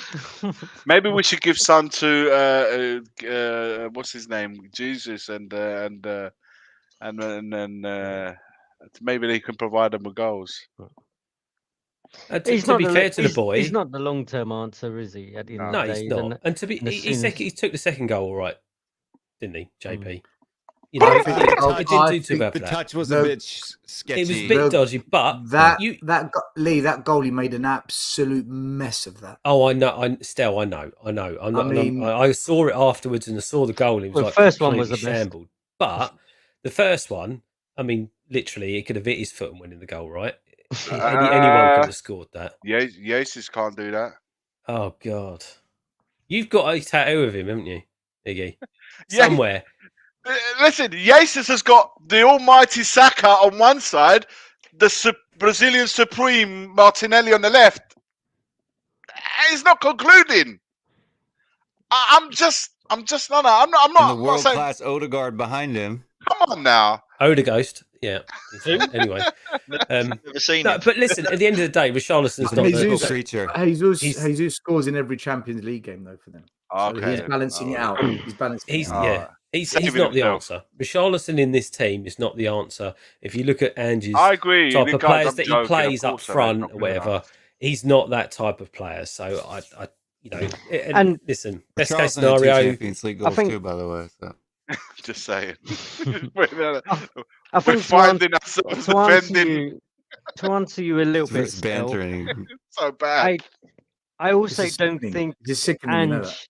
I don't think Ange is also that No, daft. man, he's not just sold after on him. 2 games. After 1 game, 2 goals, kind of like suddenly he's the thing. I'm sure Ange is not thinking. Listen, that Ange is not sold on knows, him. Dyer, Emerson, Hill. He's not sold on any of them. Even Lo Celso. I'm going to put Lo Celso in that lot there. He's not convinced by those. Now Lo Celso, I think he doesn't have any. I don't think he's sold on him. I like him. I like it. Doesn't make for me. It really didn't make sense. So we had a little text, didn't we, before the game, and I was like, I can't believe you dropped Lo Celso after scoring 2 goals and being the better midfielders. Maybe it's not illegal. And it, maybe he's but got he was shit. Maybe he's injured, getting injured shit again. Coming on, all of them. I thought they were all rubbish. All the substitutes were rubbish, including Lo Celso. The game was won by then anyway. Yeah. I thought he was rubbish, man. What are you talking about? Why don't you go watch the game? How many times did he get dispossessed on a ball? Højbjerg giving a goal away. Hill could take a man and deliver a ball in the box. I'm talking about all the substitutes, including him. Yeah, the bigger question is I thought Skip was meant to be the next. Skip was, forget it. The next big hope. That's what Stelio told us. Information and everything. Guys, sorry. It's the environment, guys. He's been brought up in the environment. The environment, yeah. Sorry. Lo Celso came on yesterday. Lo Celso came on yesterday, and he did the only. He was the only player that did something that no other player on the pitch did the whole game, and that was early first time through ball. Son's penalty was made by Lo Celso threading it first time to Son. No one else in that team did that. The first goal was a cross. The second goal was a cross.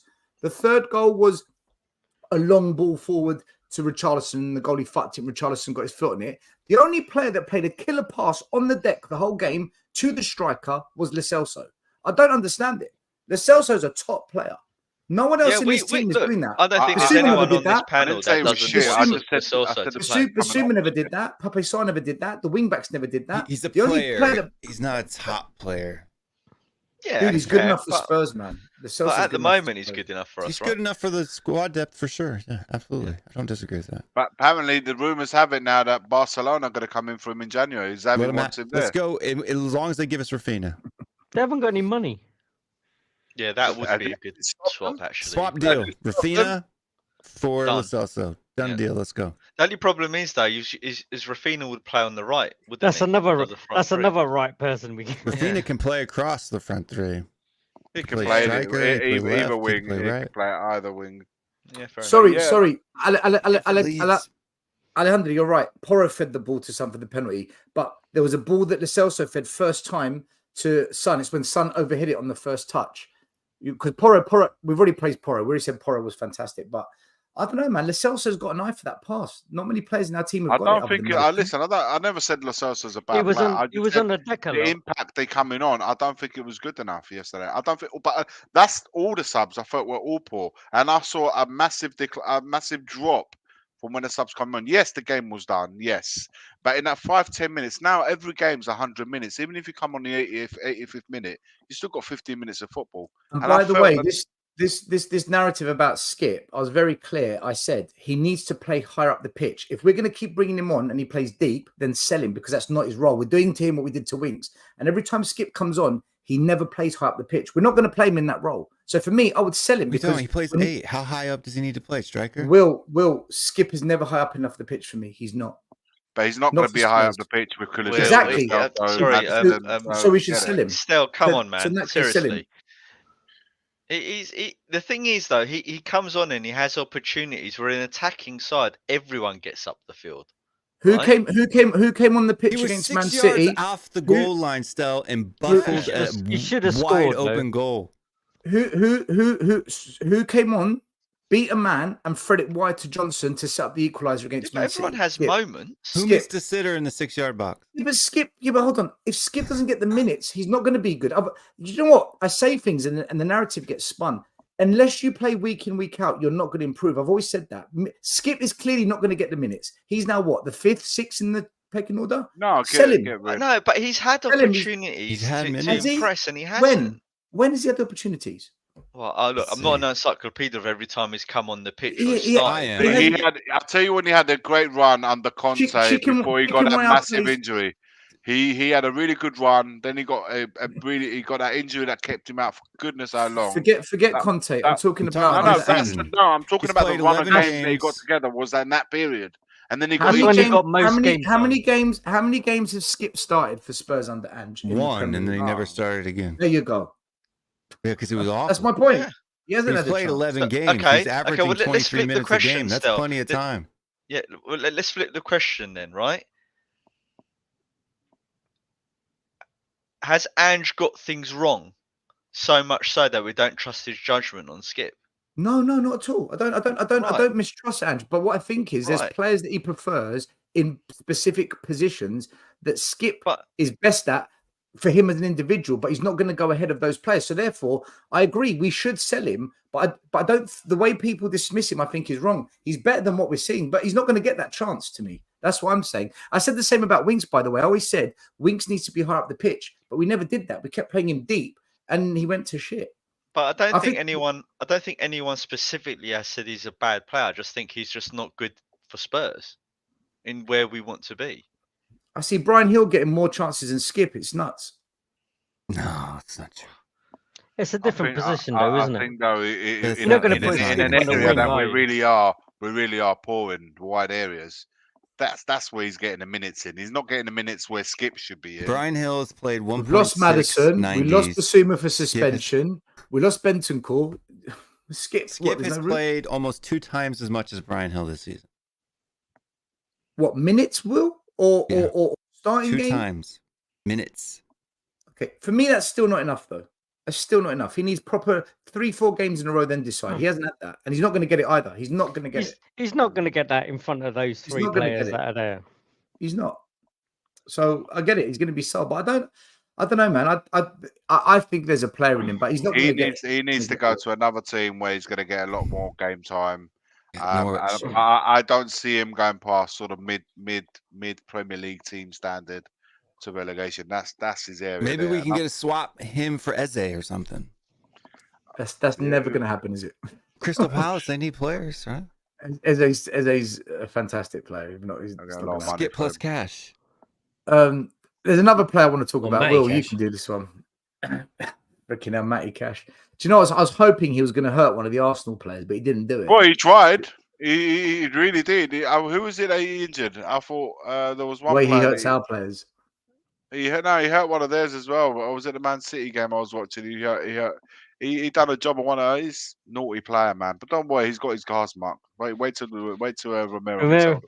We saw Romero looking at him, Taking notes. checking him out. Mental picture. I'll tell you. Do you know what I find Trust me, interesting? you know it when the holy Romero comes upon you. You feel Do it. you know what? Do you know what I find You feel it in interesting your about bones. you and your holy Romero? Do you know what I find interesting? only we've got a religious cult, but do you know what I find interesting about tonight's show? Right? Do you know what's really interesting about tonight's show? Where's all the Arsenal fans that like to watch us? Where are you? Where are you, Arsenal fans? Because Where's Strasbourg Steve gone? He came on and he just went off. Rams. Frankfurt Rams? Gooner, Where are Indian Gooner, TJ. East London Gooner, TJ, G Chain. Where are you? Where are you, Arsenal fans? DJ Marcus. no Didn't one's in TJ tonight. say Where something? are you? Will, I think he said something, didn't he? Did TJ say something? I don't know. Did he? Nah, TJ's not in the chat. He was on earlier. We're wasn't he? talking about something else, though. Is there something else that TJ said? What, his There prediction? is something he said. We'll get onto that though. There is something we will say. Don't worry. We do have something that TJ said. Will, what do you make of this player? I know you've got plenty to say, but just to bring up a little bit of information for you. So Heung-min Son had another good game for us. Son is only the 7th different player to score 10 or more Premier League goals in 8 seasons in a row. He joins the likes of Wayne Rooney, Frank Lampard, Aguero, Harry Kane, Thierry Henry, and Sadio Mane. Some unbelievably good players, a sign of consistency. But South Korean manager Jurgen Klinsmann has confirmed Son will not be available for Spurs from January the 2nd to potentially February the 10th, as he'll be competing in the Asia Cup, which is an absolutely devastating blow for us. Will, what do you make of Son's performance and his consistently good stats? And what are we going to do without him for potentially... He's not going to be out that long. Come on, he's not going to be out that long. Well, I mean, we're on South break Korea for have got a good most for chance to half get of into that. the final with you. Yeah, South they Korea got a very do. good chance to He'll get be to the final. out. He'll be out probably. He'll miss, I think, 3 games. That's all. There's not that many games. There's a 2-week break in January, right? So Yeah, but there's an FA and Cup the game FA in that Cup. period as well, so it's 4. yeah, we're playing. And one of those right? games is Man United away. Maybe Skip can play further up Yeah, the maybe field. Skip can play for the pitch. See, you lot I didn't say all nothing. need your heads I examined. didn't say nothing. We're all mentally You say you lot. I unstable. didn't say nothing. 1 and 2. 1 and 2. I didn't say anything. No, that's okay. It's okay. We're It's just okay. taking the I didn't piss. say I anything know, about I know it. you're Nothing to taking the piss. explain. I know. I can't wait for Son to be out. Let's see what happens. All right. Oh, he will be in January. He will be out will before step we. in, man. Yeah. Free the pigeon. Free the pigeon. On Son. 1 month. On- 1 on month. Son. Non Well, stop of this. hopefully Madison will be back by then as well. So Look, on Son, there Madison won't ain't be gonna any. back till February, man. He's finished. really, And Van de On Ven. Son, Yeah. though, yeah. On Son, though, there's nothing to be surprised about, right? I'm just saying, right? He's the Messiah. He's the one that takes us home, right? You know, the Son, second person of the Trinity. You know, he's Yeah, but Will, consistent. Can we Everybody last say he's without purple him? patch. Can we last without him though for a month? Honestly, like realistically. No, It's going to be very difficult. no, can't. That's why we have to sign somebody in the beginning of January, so we don't have to last. We have to sign somebody who's going to get So in those 3 games, Son will probably score 2 goals. So we need somebody that's going to come in and score 2 goals in that time period. He's not only a Premier League legend, but a club legend. You guys, people don't realize how high he is in the club goal scoring. He's like 5th highest goal scorer for the club of all time. He's one of our best ever players. He's top 20. Like, this is the thing. This is what really makes me mad. I mean, we're about ready. We're going to go on, right? With the blasphemy that gets spoken about the Son, right? That's what I'm going to start calling him from now on. I'm not going to call him Son. I'm going to start calling him the Son, right? And the thing that bothers me about the people talking trash about the Son and not comparing him, saying that Eden Hazard is a better player. Please. Eden Hazard in his 8 years in the Prem didn't score even close to the amount of goals the Son scored. Right? Dribbles, assists, goal contributions, whatever you want to say. I mean, it just bothers me so much that this player plays for our club, who's literally been during the Premier League era the 2nd highest goal scorer in the Premier League era for Tottenham Hotspur behind Harry Kane, and we treat him the way that we treat him. And he has to keep doing this. Isn't that sad? That player you just mentioned along the names of Thierry Henry and all of those greats, has to do this every game.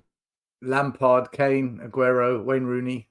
Oh, Lampard has never won a Golden Boot, has he? No, but he's scored 10 goals plus per season for 8 years in a row. And you know the Son has the highest Golden Boot without ever taking a pen as well. No other player scored 20 plus goals without and won a Golden Boot. Some people have done it at 19, but nobody's done it over 20. And him and Kane are the most prolific partnership ever. Yeah. I've just realised yesterday was our first ever penalty of the season. Kane had left as well. Yeah, and you know what? The disrespect of the TV they announcers. asked him about Kane. The disrespect when he steps up to take the pen, and those announcers say, "Wouldn't it be nice? Or is it too late to get Kane back on loan?" Like, I literally want to jump through the TV and strangle somebody.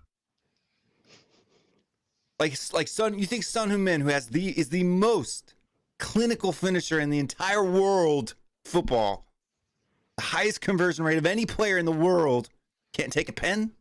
Please. He buried it. That's good penalty.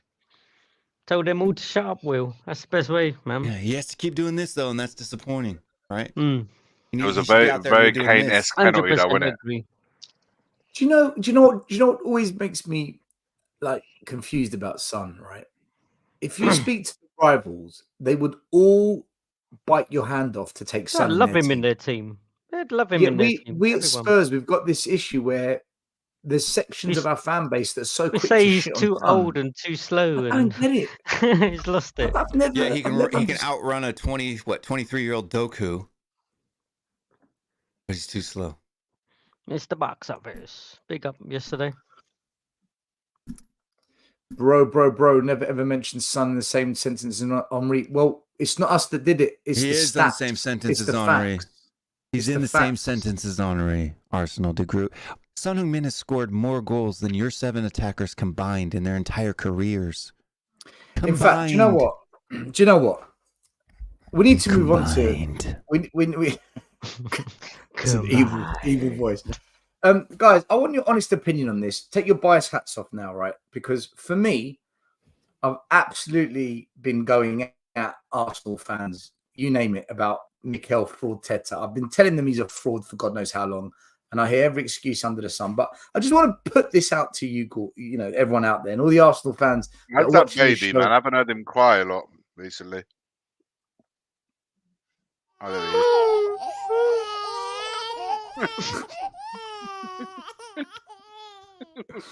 Right. That was a great assist. Will understood me straight away. He had it ready to go, man. He had it. He was just waiting for someone to ask how the baby was. Let me just help me with this, right? Just help me out with this, because I'm trying to find the logic on this to tell me otherwise, right? I've been calling this guy an imposter for a while, right? Oh my god! Oh my god! Size of that. Now, he went away to Aston Villa on the weekend with an opportunity to pull away from the pack, cement first place, even before, Liverpool's result, and to widen the gap on their biggest rivals for the title, Man City. And once again, he choked, right? Good evening. This is the guy they bullied out of the club. They abused him. Good evening. Dracula, they called him. They bullied him out of the club. And for the second time now, he's come up against his old club and he has owned Arsenal, right? So my first question is Unai Emery better than Arteta? That's the first question. The second question, I want to question this process, okay? Just a bit of perspective. Trust the £700 million process. That's how much it's cost them to back Arteta, right? Arsenal fans, they were all laughing, pissing their pants after Man City's last 4 games. But I want to deep it, okay? Man City drew away at Chelsea. So did Arsenal. Man City drew against Spurs at home. So did Arsenal. We drew 2-2 at their ground. Man City lost 1-0 to Villa. So did Arsenal. And then Man City drew with Liverpool. Arsenal haven't played Liverpool yet, but they're sitting below Liverpool, right? And just a reminder, Spurs are 6 points behind Arteta's process. We've only had our manager for 4 months. We've sold Harry Kane without replacement. And Ange has spent 75% less on his project than Arteta. Arsenal were 24 points ahead of Spurs last season. Why are you only 6 points ahead of us now? Explain to me how your 4-year process, without us having Kane, you're only 6 points ahead of us. Because for me, you're too busy worrying about, it's the referee's fault, it's VAR's fault, the wind was blowing. You're too busy moaning and complaining and pointing at other man's bonus. Yeah? Pointing at Aston Villa bonus. What the fuck, man? What is that? What's Zinchenko doing? Disgusting club. What a disgusting club. Have they know? Kids are watching this. This is what I'm saying. And so I just came up with this. I'm going to add it to my cult, right? So you have the Trinity, right? And then you have the Arteta Christ. He's the Antichrist, right? The Arteta Christ. Right. And listen, and guys. I got Will. Right? And just to put the cherry on the cake now, right? This is, let me land, bro. Let me land, yeah? On top of this audacity of theirs that I've just explained to you, they have the audacity to say this. Where are you, TJ? Where are you, TJ Warren? What's he said? All right. I just, yeah. I'm going to say it with my score. I'm going 3-1 Newcastle. Something about it. The well at Tottenham is poisoned. TJ. Go ahead and freaking clip me on that. Tottenham are done. In both teams have a lot of injuries, so it might be quite much. Oh, TJ didn't. You said clip me. Feeding time. It's okay, buddy. Right? We only clipped you because you asked us to clip you on it. And I just want to remind you, we clipped you earlier on this season when you said you'd beat us at your ground. But listen, what is wrong with him? What is wrong with these people? They sacked Unai Emery. Is he better than Arteta? I think he is. They spent 700 million on a process to go from 24 points ahead of us down to 6, whilst we're having an injury crisis and sold Kane. And their fans are telling us, Newcastle are going to beat you, Spurs, you're finished. It's like they don't watch us. I mean, guys, look, over to you. I don't get it. And once you're done with Arsenal, feel free to go at Chelsea and go at Man United as well. All of them. Every single one of them. West Ham, 5-0 Fulham. My God. Everyone lost. Everyone lost this weekend. Let's hear from Lee. We're only 6 points behind them. And we've had a shit show over 4 weeks. I generally tend to stay out of the banter with Arsenal because it makes me giggle. Every time in the channels and when we're watching and stuff like that, and they just come in and started bantering, and it's almost like they're deflecting their own issues by bantering Tottenham. You know, we do the same. If it's banter, I'm fine with it. You wouldn't see me in an Arsenal channel. You'll never see me in an Arsenal channel. It's back and forth. It's when when there's a fine line between banter and what people actually believe that's going to happen. That's where it differs. If it's banter, it's absolutely fine, no problem. That's rival clubs do it all the time, all year long, no problem with that. But hold I on. don't know. What are you talking about? I'm talking facts. These are facts. 24 points ahead of us last year. Facts. Yeah, but hang on a minute. These are facts. We can only talk about 4 year He's beaten them again. He's beaten. Yes, that's absolutely fine. He did it But with I'm saying Villarreal. we can only judge Postecoglou with Arteta once Postecoglou does the 4 years, right? Why? What do you mean why? They've had 4 years. Now we have to have 4 years to then say, right, we're better than them now, and we've had 6 in months. that short space of time, it looks like we've already gone in front of them with that 4-year start they've had. Doesn't look we have, and this is why I catch so much crap. Like I come out with chest and I say we're going to finish above Arsenal just because we're better than them, right? It's not because I'm trying to be banter or anything like that. When you look at the numbers and you look at how we're playing football, we are better than them. They have better results than us, but they didn't lose. Look, I'm listening. We've only lost 2 more games than them. That's it. 2. Are you still sticking with games that we lost? Those 2 games that we lost were because we had Madison out, we had Romero out, we had Van der Ven out. Well, are you still saying that we're going to finish above them? Basuma, Bentancur, because they had Sar, Perisic, Solomon, Richarlison. We've had everyone out.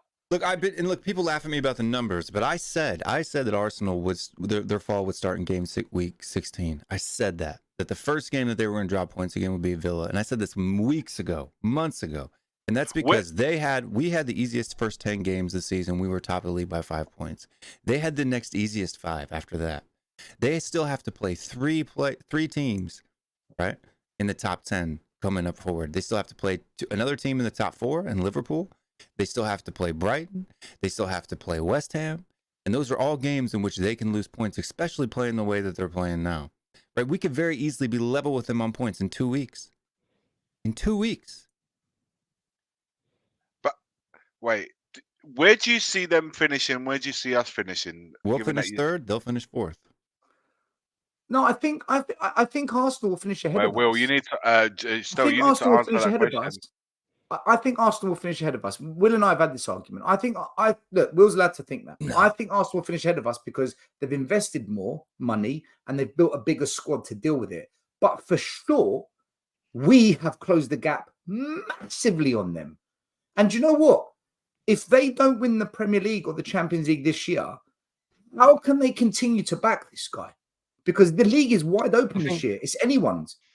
I think after this season, like there will be big noise for him to go unless they win, like that league, because they've had enough investment and they've had enough players, and he's had enough of backing in terms of the players he wants. I agree. We all knew he needed a striker. Last season, the main thing they needed was a number 9 to put the ball in the back of the net. They go and blow 100 million on Declan Rice. I think they might get Tony though in January. Sorry, this is a lie. This is a lie. Do you guys not think?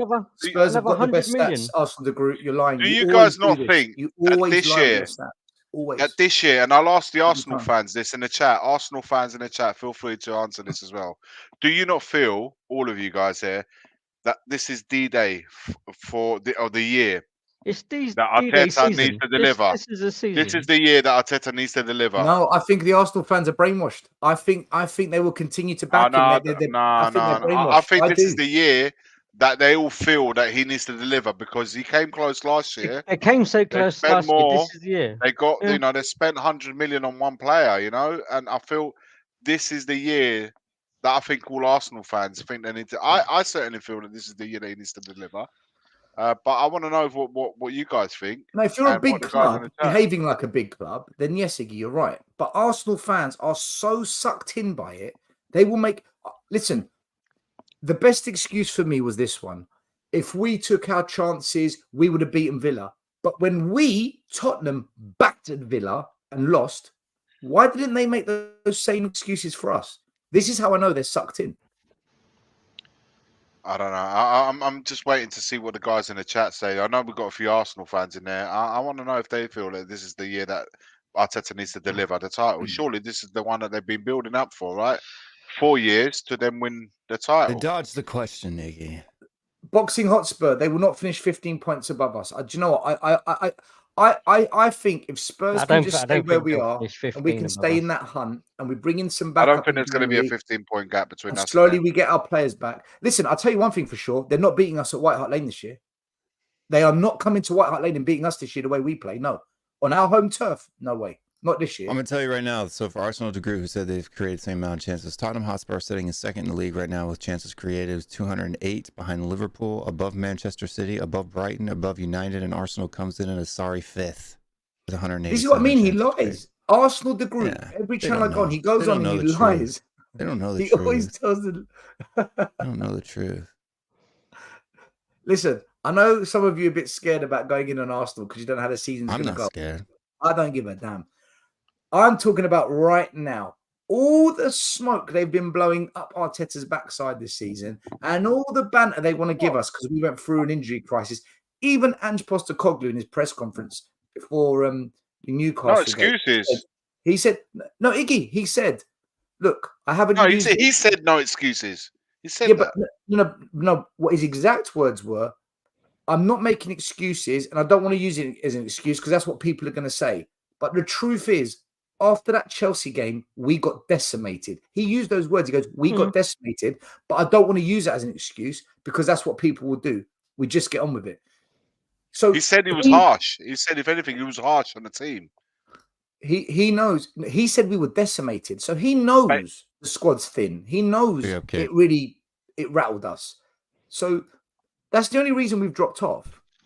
That's the only reason we're kind of in this situation where we're trying to squeeze in players that maybe he didn't have plans for, and he's still got a tune out of them. Like, but that's also his first 16 games still, right? In 2 years' time, with a few windows behind him, we should see that us being much stronger. Okay, that's certainly how I see that's it. why that's why I wanted to get at Graham. Graham, as an Arsenal fan, is this the year that he needs to deliver? And Graham saying absolutely. He has to deliver this year. If he doesn't deliver what he's set out for the last 4 years, then that project has failed, and a new manager needs to come in to then continue what it is that they wish to achieve. Listen, I think Arsenal were better last year. I think Arsenal were better last season than they are. Maybe they're a bit more. I think they've changed their style, though, haven't they? They've changed their style. Brock, they're not so. Brock, it's not an excuse. Because not once have we lost this year, and he blamed it on a lack of players, injuries, or suspensions. Don't try and create a narrative because you're only 6 points ahead of us after spending 700 million on one manager. They're only 6 points ahead of us after us losing 4 games. And drawing a couple as well. Yeah, we literally picked up 1 point out of 3, 6, 9, 12, 15 points. So 1 point out of 15. And they're 6 points ahead of us. That's just what I'm saying. Like, people overrate Arsenal so badly. It's not even funny. Like, these guys are not the team that they think they are. They're not. Like I said, I thought they were better last year, but I don't know. And you know, that's why I say it with chess. I don't know. So early. It is a bit early for me. I know there's a lot of Arsenal fans watching because we lost 50 viewers. So 100% they were all watching, but too scared to speak. We went from 301 to 245. Good. They can't handle the truth. That's why they follow me around. You can't handle the truth. That Spurs lot. Hopefully they hit the like before they left, and whoever's left, they've all unsubscribed. They've all unsubscribed. Please hit that like button for us. Listen, the conversation needs to be had because I've had it from Connor, I've had it from TJ, I've had it from Frankfurt, Guna, to be honest with you guys, E-Chain, Merv, Gerd, all of them have been coming. Man City will be there. At the current situation, you're only Man City are there, but for me, Liverpool coming back strong, man. Liverpool coming back strong, and they just need a couple of more players in January. They're getting lucky as well, though, Iggy. They're getting lucky. They should never. I mean, Crystal Palace Arsenal's went next down 3 games, putting aside Champions League, is Brighton at their ground, Liverpool, then West Ham. That Yeah, ain't going to be easy they- games for them. They just need a couple of players in January. If they can do that, I think they're They real. get a striker. If they get a striker, they'll A be striker, still a defensive midfielder, maybe add another centre back in there. I think they're good to push on second half of the season on both. Well, Champions League, I don't know if they're ready for that, but I think they can definitely win the league. I really do. And with them challenging Man City, I don't know if Arsenal can be amongst those three, because those three teams really at the beginning of the season were the ones that are going to be challenging. Okay, no one thought Chelsea was going to be as bad as they are right now. I don't know. Maybe some people thought that. I didn't. I wasn't expecting them to win the title, but I wasn't expecting them to be as bad as they are. And Man United have had their own problems. So By the way, the titles between those three teams. What do you? Go on, Will. Go on. No, because I've been looking at this and I look at the table, right? Maybe I'm a weirdo, but I am a weirdo. But I look at the table and I look at the continue of the fixtures every single week, right? And I start calculating. I break out my abacus and I start calculating, what may or may not happen. And we have 16 games in a row where we don't play anyone in the top four. 16 games. After this Newcastle game starts a run of 16 where we don't play anyone in the top four. Except for Villa, right? One more time. Then we play 4 of them in April, right? We've talked about this before. It's a hard run out, right? Our last 6 games, we play 4 in the top 4. I think this may come to be an advantage for us. Because if we start to get the players back, Madison, Van de Ven, and we buy 2 players in January, we could very easily go on a 10-game winning streak. I'm not saying it's going to happen, but it's possible with the difficulty of our fixtures in that side of the season. In that point, Arsenal, Manchester City, Liverpool have to play each other while we don't play them. They will drop points against each other in that run. And then in those 4 games, if we win, if we get 12 out of the 15 points in those 4 games, we will definitely finish above Arsenal this season and maybe even higher than second. I need to call out this guy. It's not here. likely. These are off the ball chances, but it is possible. I need to call out this guy, Rishi, a friend of mine from uni, right?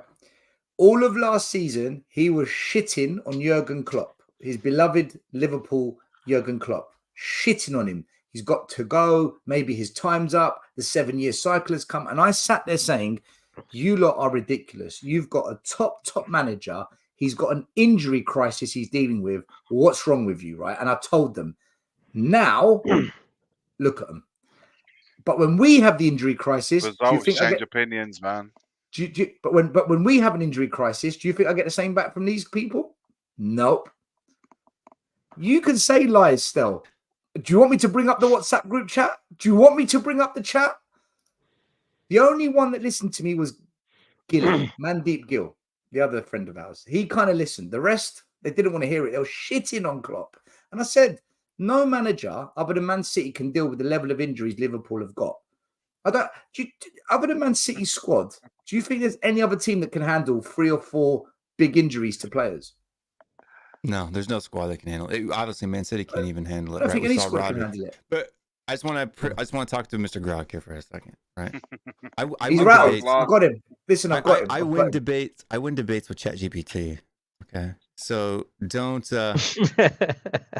you worry about my brain being able to predict things that supercomputers can't. All right. Ask people in the group chat. Ask people in the chat. They know I win debates against ChatGPT and AI. So. Well, what are you talking about? It's true. Idea. You can't beat AI, man. No, he did show us. Some of the questions he asked. I remember that a little while ago. I literally had to force ChatGPT to get to admit it was wrong. And it's you know what? Christos does make a point here. They had one injury to Saliba, and that messed up their chance of winning the league last year. And one injury is all it took. Dude, they're all full of shit, Iggy. They're all full of shit, and I call them out. And they hate it. Look at this. Look at this. He's rattled. Look, he's rattled. Don't talk about bring up messages. You've been caught in the mud loads of times. G caught you. That is true. I destroyed G. I destroyed G. What are you talking about? What are you talking about? Arsenal won I nothing just last had to year. sell them mud, and I just went with it. That was it. Arsenal won nothing last year. To be Still get this one mud wrong that just too. goes in line. I may have gotten it Yeah. wrong. I may have gotten it wrong that Liverpool that Spurs would finish above Liverpool, even though we were for 93% of the season. But I didn't get wrong was that Liverpool was going to fall off and not finish in the top 4. Right? I didn't see us dropping to 8th, but I was right that Liverpool was going to drop off and not finish in the top 4. I don't understand why we care about where Liverpool finish when I'm cussing Arsenal fans. I'm cussing every single Arsenal fan on the planet for the waffle I've had to hear. We're playing controlled football. This is the new calculated way. Arteta and his 20 department years ago. are controlling games. If you're so in control, why are you only 6 points ahead of us? How are you only 6 points ahead of us? I don't understand. Hey, look, Maybe keeping a they- clean maybe sheet they- against Luton maybe ain't they for need everybody, more- right? Maybe they need more dogs at the training ground. Big up, Tom. Big Top up to man. 81. He says, right off to work, gents. Great show, as always. Great Cheers. shirt, Big up Tommy. to you, Tom. I like your shirt. Big up, So- Tom. so- Have a Sort out the have a good Wi-Fi. shift at work, mate. Sort out that Wi-Fi. Invite me on this week. No, come on when you're losing. Come on when you're in the mud, not when you're in your good times. Hell no. They all do this when they're winning top of the tree. Let me on. No. Come when you're fourth place. I'll Well, bring can you you last longer than Arsenal, Liverpool? That's the question, though. Can you last longer than 2 weeks? That's the question. Dun dun dun. They got Listen. tough. They got some tough. They got Brighton, Liverpool away, West Ham, Fulham away. They got some battles coming up, man. Look, I hope Liverpool win the league ahead of Arsenal. But if it's between Liverpool and Arsenal and City, I hope City wins the lot. I hope they win the quadruple and finish all of these people off. If I'm honest with you, I couldn't care less. We're not going to win it, which we're not. Let Man City win the quad. It'd be fantastic. Just a double will do. They don't have to Let win them anything cheat. else. Let them cheat their way to 4 trophies. I'm all for it. And then in 2025, they get stripped and it will get handed down to the teams that fell behind. Then we Just get so- 2 league titles. No, but Then they we get can't 2 do league that. titles. I'm all for that. Let me ask you a question, guys. What do you think's gone wrong at Chelsea, by the way? Do you think it's Pochettino, or do you think it really is just the way that club's run? Because Chelsea fans are torn. Half of them think Poch is A making lot bad of them want him decisions. out. You know, a lot Why of is he them want him starting out. Brozier? Poch is working for us undercover. A lot of them I'm want him telling you, out. he's a mole. He's been there from day one. He's a fucking mole. End of story. He's in gone there Levy. He's to got a ruin brown paper them. bag every week that Levy slips under his doormat, and he's there telling you. No, all jokes aside, I think him and some players are in that team and just not getting on. I don't know, man. Something ain't gelling there, and I think the players are not playing for him. I do believe that because there's absolutely no way with that quality. They got quality players, certainly players good enough than the position suggests. So for me, something is not gelled between Pochettino, the ambience perhaps, and the players. I can't explain it. How can a manager? We know how good he is. We know how good he is. He's got really good players there. Why is it not happening? I don't Because the thing understand is, it. It's gonna take him about a year, I would Yeah, say. but to, like, I get agree. his I agree. No, but everything- challenging for the league. If you said to me, challenge for the league, JP, I would say, yeah, you're right. Yeah, But to be doing as bad as what they are, I can't explain it, man. Yeah, but guys, hold on a minute. Where are they in the league table right now? about You get 13th the or table something, up. isn't it? They should 12th, be 13th. That's bad, man. It's 16 games in. A new manager Big comes up, in. big up, David. Big up, Thank you, Dave. David. There's a Appreciate new you. way really that trying you to guys make- can do New that too. If you're manager. This watching is the not a whole... manager that's been there 3 or 4 years. This is a new manager, guys. That's 16 games into his Chelsea career. Look, they're not even on the top 10. No, man. That's what I'm 12th. saying. You're They're joking 13th me. or A something, team, isn't they? 12th, a yeah. 12th, yeah. They're joint with Hang Brentford, on. Chelsea, Wolves. Mate, Bournemouth 5 wins, are 4 equal with draws, Chelsea. 7 losses, 26 goals scored, 26 goals conceded. That's They've a won terrible one run game. They've won in the last one 5. game in the last 5. That's Here's on the par funniest with us. part. That's against If us, Everton doesn't get their 10-point deduction, They're above 'em, Everton innit? would Yeah. actually be in 9th and Chelsea would be in 13th. It's madness. It is madness. Now Guys, tell me if Chelsea don't win their next game and the teams below them win, Chelsea goes 16th in the league. I think Poch is Well, on. hey! He's on. He's on. I think he's on a really. He's treading really, really Who have they got next? carefully. Chelsea have got Sheffield United at home. They should beat Sheffield United. They You should say beat that. Sheffield You United. say that. Should. I mean, You don't know, Sheffield man. United, When there's a bottom of lot the of league. pressure on.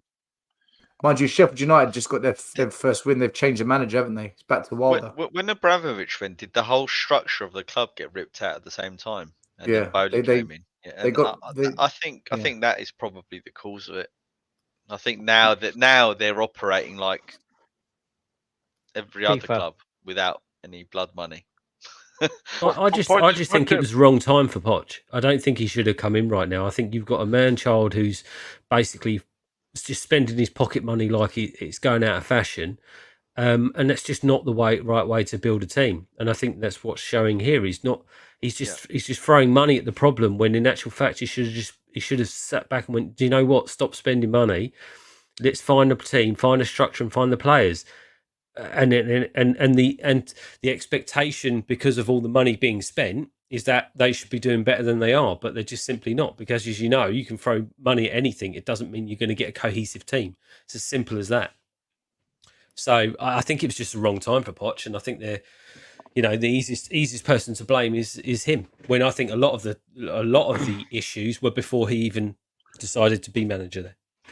Well, yeah, I mean, look at that losing streak Lampard went on. I mean, personally, for me, I think the way Chelsea have been, they've been buying success, right? And buying the top players and getting a new manager in virtually every year just to manage these big kind of level high stars. Whereas suddenly now they've switched to saying, let's go and get a whole load of youngsters and embed them into, all get 5, 6, 7 year contracts or whatever. They'll be here for the long term and we're going to do this long term thing. Poch, brilliant long-term manager, but that doesn't happen, and you finish in the top 4, right? They're going to be finishing at the bottom and stuff like that. So it's going to be a long train, and I think that's where even the Chelsea fans need to understand that nothing's happening for JP though. Isn't the difference though, right? If we look at recent projects, so to speak, let's look at Arsenal and let's look at Spurs, right? So Arteta's bought Saka, he's bought Martinelli in, Odegaard. Saliba, young players, but it's been building up over time, and he's kind of overseen it with Edu, Vinay, and whatever team they've got there, right? So you look at Ange. We've brought in some young players, Vicario. We brought in Udogie. Who else brought in young? Udogie. Udogie's before him. Yeah. I'm trying to think who's Van der Ven. So Van der Ven. You look under Ange. He's brought in some young players, but it's under what he wants to do. You'd like to think Ange is having a say in it, okay? You look at the players that Chelsea have bought. Poch hasn't had a say in this. They've just gone and spent like 90 million here, 80 million there, 100 million there, 60 million here. They're just buying what they think will be superstars of the future. And it's almost like they've hired a manager and say, can you just put this together? Because Poch is now coming out and saying, I need another centre-back, I need a midfielder, I need more players. Poch wants more players. But isn't that the problem? There's a disconnect between players being purchased and the manager. Isn't that the problem? Well, that's what happened at PSG. I would say yes to a little extent, but also the fact that while they bought these players, even though Poch hadn't officially signed yet, he'd already had discussions with him, and he must have had some input on them. Not to say that there was a difference, JP, but buying them or not. A similar thing that happened with PSG. They bought a hell of a lot of players from that he didn't want, right? And I don't know whether it's Poch himself that's changed from when he was at Spurs, but he seems to be compromising on his own principles. He's always had that a little bit about him, didn't he? He accepted a lot of crap that Levy bought for him that never quite worked out, which maybe other managers wouldn't accept, but he does for some reason. I'm not sure it's serving him that well at the moment. Well, Faz says big up for the super chat. Faz, he says big money for average Cucurella, Sterling, and Mudryk. I mean, that Mudryk's been an unbelievable flop so far. Unbelievable flop. You know what? I saw him play for Ukraine. Thanks for the super chat. Even that Cucurella. I saw him play for Ukraine, man, and he looked a different player to what I've seen at Chelsea. Yeah, I mean, the Brighton midfielder, what's his name? The the central What are you defensive talking Caicedo. Casado, you see, he had one good season at Brighton. Yeah, 115 he had million an or something, amazing wasn't it? season, and his stats were phenomenal. But you don't go and spend That on a 115 one-season million or wonder something, isn't 60, it? 78. What was it? 100 million or whatever they Mm. spent. It's ridiculous money. Absolutely ridiculous money. But this is I just think Chelsea are a bit all over the place, like in what it is that they're. I don't know. They're not aligned. You know, sometimes you get the club, the players, the manager. It just seems to be all aligned, and Chelsea somewhere along the lines, it's just a bit all disjointed. I mean, I'm so happy that they are so unaligned it's in the great. mud I mean, because they're going back to where they deserve to be. and also, Poch, what he said when he joined them, and he's in the mud, man. He's in the mud. But he's in good company. It's something that you had to see. Listen, before we go, I just want to get everyone's views on the upcoming match this week. So, Forest. Now it's 8 o'clock Friday, isn't it? We've got Friday we've been night. given the Friday game. Sometimes it's an advantage because you get kind of a lead If on we the rest win, of the teams. If you if we lose, win, it's it's like good. it's a long, it's a long week because we don't play till the following Sunday when we've got Everton at our ground. But in terms of big games, I also want to just briefly what people think Liverpool versus Man United as well. But in fact, let's do Liverpool Man United first quickly, just very quickly. What do you think is going to happen? Is everyone expecting Man United to get massacred? I think you're expecting so. that, but like normally, I don't know, man, you kind of turn it around or show up or something. But the way they're playing now, you just can't bet against them being hammered, right? Oh yeah, Liverpool are going to win that. I mean, Liverpool will win Hammered. that. I don't think they'll get. I don't think they'll hammer them. I think Liverpool will win. Bruno's suspended as well, their captain. Yeah, They're Liverpool getting at hammered, home. mate. They're getting hammered. At home. Is there no way Man United can put an upset the way they beat Chelsea? No. No. I see that I as think a clear home banker. I think with the tempo of Liverpool and the style of football that Liverpool play, like, I think they'll just overcrowd them. So Man United look all over the place at the minute. We need to be careful in this game. We need to be Okay, careful. well, look, Spurs versus Forest away. The win probability is 21% for Forest, 56% for Spurs. A draw is 23%. It's an 8 p.m. kickoff under the lights. Forest will be up for it. Forest currently, I believe, in the Premier League are in the bottom three, aren't they? But isn't this like their manager's final chance or something? Because I thought They're under pressure, man. he was given Nottingham he was Forest are given 2 currently chances. 16th in the league. They've lost 5 and drawn 1. Only 5 points off Chelsea. Spurs have found a little. Well, we've been in good form, but we are scoring a few more goals. We've got 3 against Man City, 5 against Newcastle. We are finding a bit of form. Is this all set up for us to go back to square one, guys, or do you think Spurs are winning this one? Let's go from the bottom up. Lee, what's your take on this game? On paper, it should be a win, right? But you see, the problem is you can see how we played against Villa and West Ham, and I think we should run both of those games. And then West Ham get battered 5-0 by Fulham. This is such a topsy-turvy, upside-down league this year. I mean, for me, it should be a win. End of story. I'm even having to go out on Friday night to a dinner for my mother-in-law and miss the game. So you better do me proud and win. I tell you, because I'm losing. I'm missing a lot for that. It's got to be a win for me. But, well, yeah, I tried. But it is what it is, isn't it? We just need to see who turns up on the night again. Got to be a win. It's got to be a win to continue this run. It really has. Tell her to put a telly on. What, in the restaurant? I'll try. Maz, to cancel it.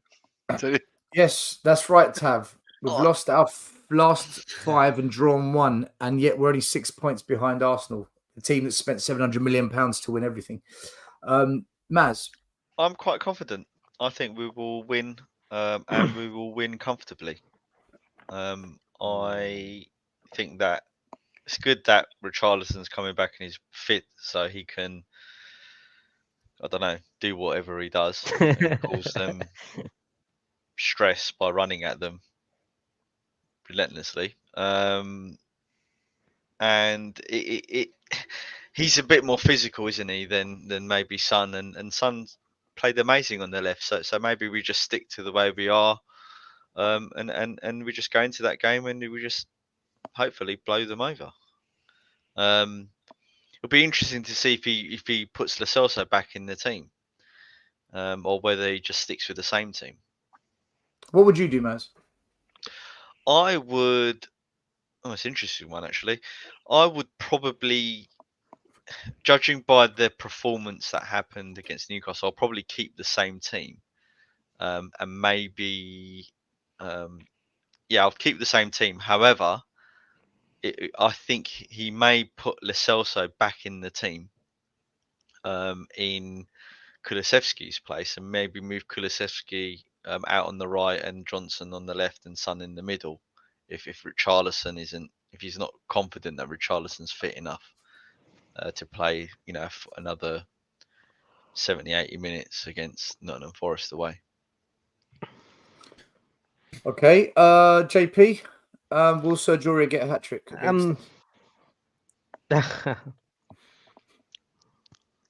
Old times.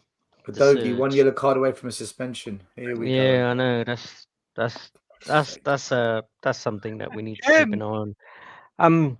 I think we'll have too much for them, to be honest. And like in terms of like midfield, what Maz was saying just now, I think Ange's he's obviously still looking for like that formula.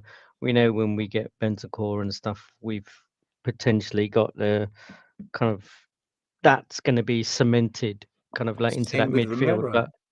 But is Romero 1 yellow card away from a suspension as well? Yep, 4th yellow card on the because he got a 3rd or 4th? straight red, didn't it? Straight red stamp. But he got a yellow. He got a yellow the other night against Newcastle. We're going to play Everton without Udogie and Romero, aren't we? Probably. Nah, it's Forest, man. Come on. These lot need to relax the yellow cards as well, man. They're picking up too many yellow cards for stupidness as well. Mate, we're going to play Everton without Romero and Udogie. I can tell it's going to happen. But yeah, I was saying, I think against Man City, what he saw was he started with Lo Celso. That first half looked like we got overrun. He brought Højbjerg on, and that shored it up a little bit. And he kind of thought, okay, well, let's try that against West Ham. Totally didn't frigging work. Wait, JP, sorry, JP, can I ask you a question? Did he bring on Højbjerg to shore it up? Or did he bring on Højbjerg because Bryan Hill was so rubbish, he had to get Bryan Hill off the pitch? Well, I think, I would kind of say both. Because I thought Bryan Hill at Man City, other than that good turn on the ball edge of the box that laid it off to Cooley to set up the first goal, other than that, he did nothing. I thought he was poor, really poor. I'm not going to argue his with that. His decision making he's not someone who should be there anyway. Again, same. Do you notice that still? Like his cutbacks, when he cuts it back, he telegraphs exactly what he's going to do, and he just gets easily dispossessed.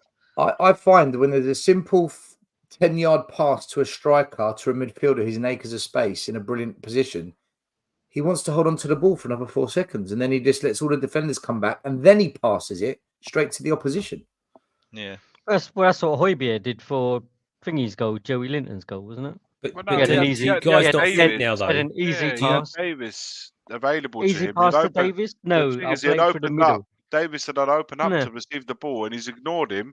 Tried to play a ball between two players, and Davies is now out of position because we've lost the ball, and everyone's getting dragged across, leaving Joe Linton on his own. It's just That's true, actually. Though that's true. Once you get to the halfway stage of the season, the yellow cards get reset. If we can get to that stage. Yeah. Do you not think though, guys, that that's January? The fact that we've seen I know December. This is a comparison in December. Yeah.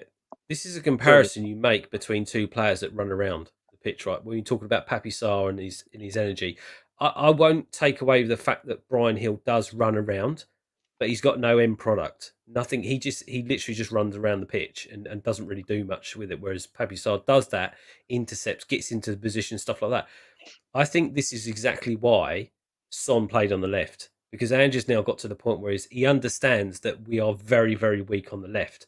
Yeah. Now, we have got someone that's can do. I mean, Son played one of his best games on the left for quite a while, and if the lesser of two evils is taking Son from up front and putting him on the left, so you've got Son and Johnson, doing those wrongs, cutting in, going to the ball, whatever, and having Richie up front. I think he's now realised that that's the better of the two evils is Richie up front with Son and Johnson on the left and the right with someone behind him. So, because Gill's just not up to it, is he?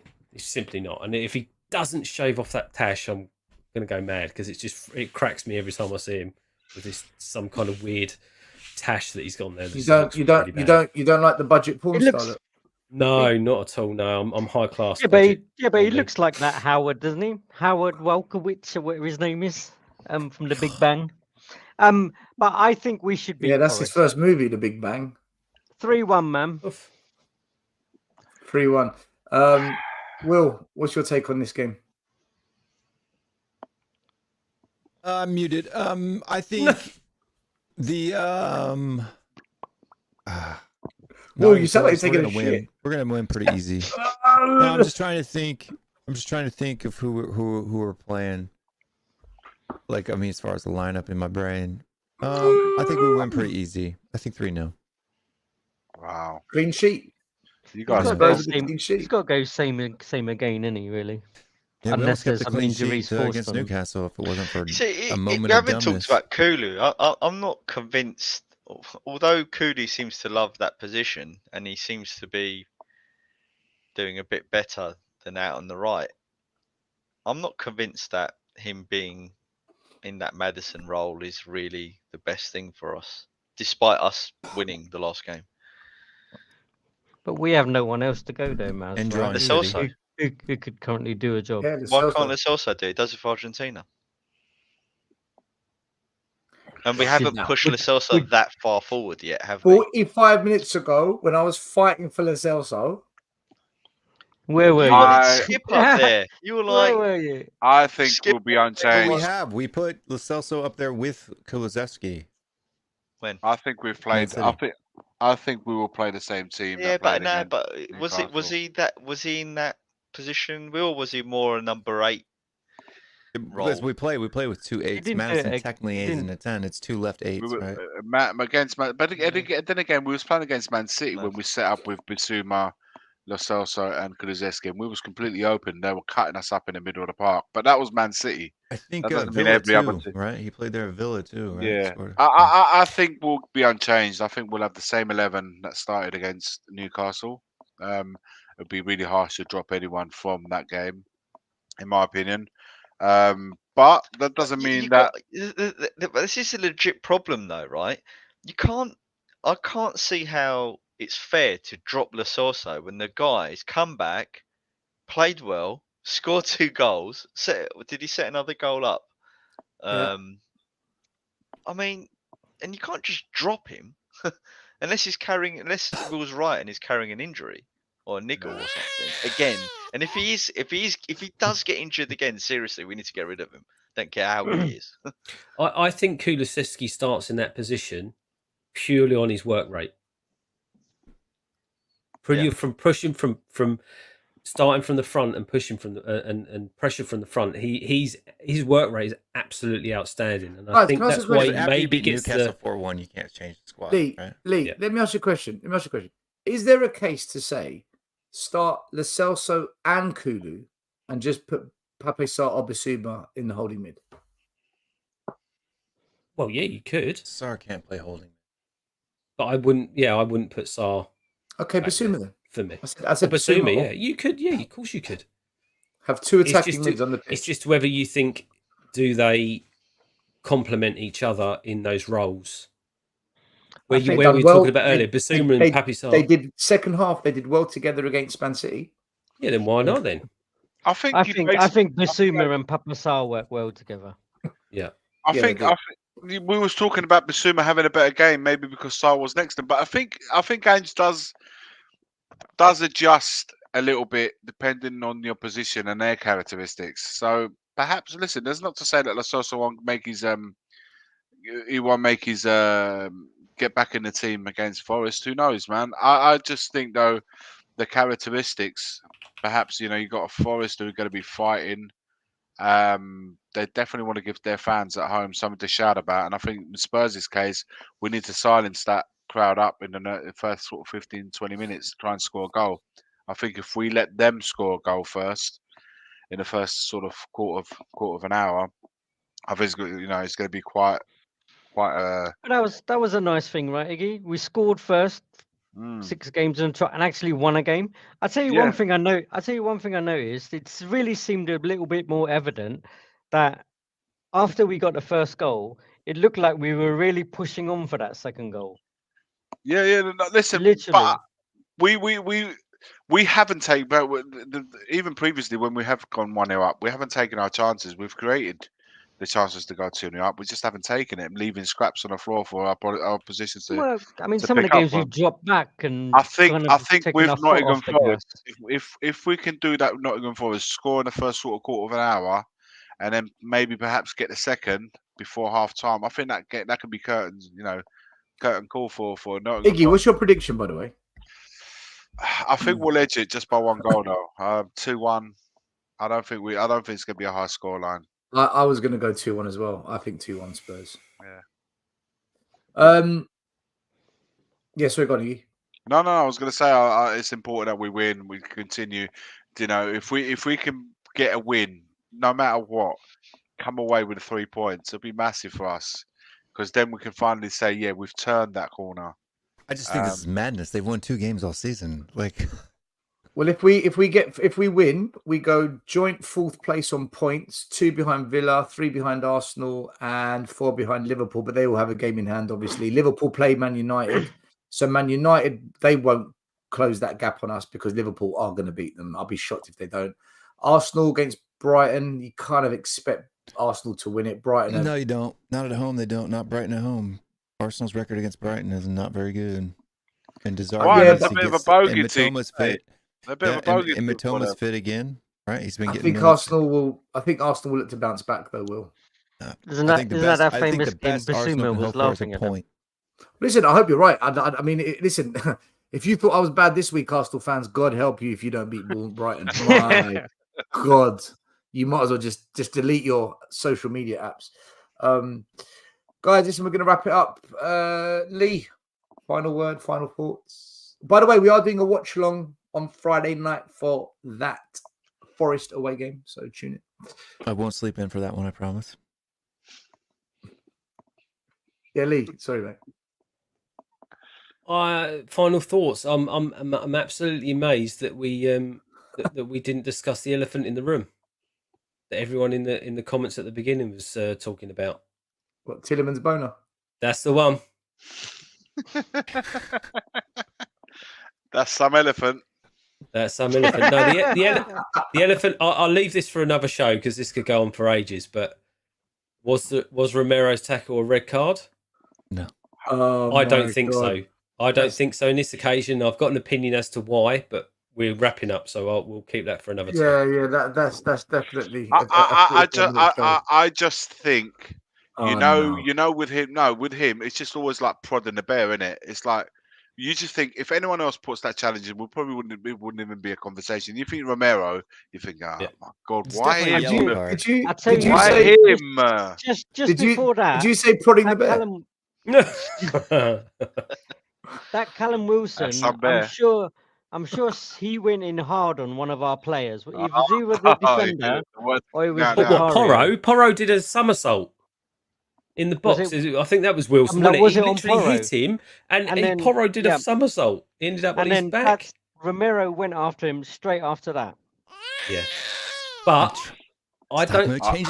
Listen. It'll be 10 minutes. It'll be 10 minutes from. That American guy is an insecure crackhead.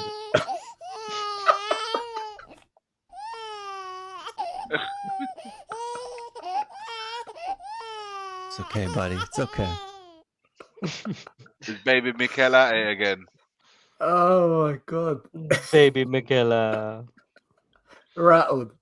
ISIS. What's up with your your name's name ISIS? too, by the way? I just noticed that. Yeah, your name's ISIS, Don. Jeez Louise, my man. Ice is done. What the hell? Oh my god. Oh my, ice is done. I'm done. Hey, it's a good thing I'm an American and I got lots of guns and bulletproof vests and all that good stuff. So I thought you were Canadian. No. A boot. Oh. Don't insult me like that. Stell, play Skip, and a Celso up front. Why not, man? I'm up for it. Let's do it.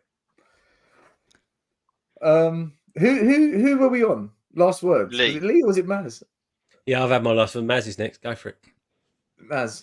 Last words are we just got to keep playing every game as it comes until January and our players come back, and that's it really. I mean, I don't think we've got many options. Nothing really is going to change unless more players get injured. Nothing's really going to change anything, is it, lads? So yeah. Nah. We go. It's true. It's game by game. Let's see what we do. JP, your final words. Final thought. It's nice that we've done this little streak that we've had. It's nice to get 3 points in there. Who knows what will happen next week? We should beat Forest, but football's football. But it's happy for Destiny getting his first goal. Sonny showed again. This is what you need to be on the left, and this is what I need from the left while I'm playing centre. So well chuffed with him. Well chuffed with Porro. It was nice, kind of all round. Do you know what? It's a nice feeling, kind of after that game. Even though Newcastle were leggy or kind of whatever you want to call it. Bring it on. Let's go. Bring on Christmas. Bring on these Christmas games. They're going to come thick and fast. Will, is there anything you or Baby Arteta have to say before we wrap it up? No, Baby Arteta's in timeout. But no, I just want to say, as the dope of the Sun Cult, instead of Pope, I'm the dope of the Sun Cult. Big up the Trinity and beware of the Arteta Christ. Hallelujah. Amen. Amen. This show is getting worse each week, you know that. Each week it's getting worse. Iggy, is there anything you want to say about Tielemans Boner?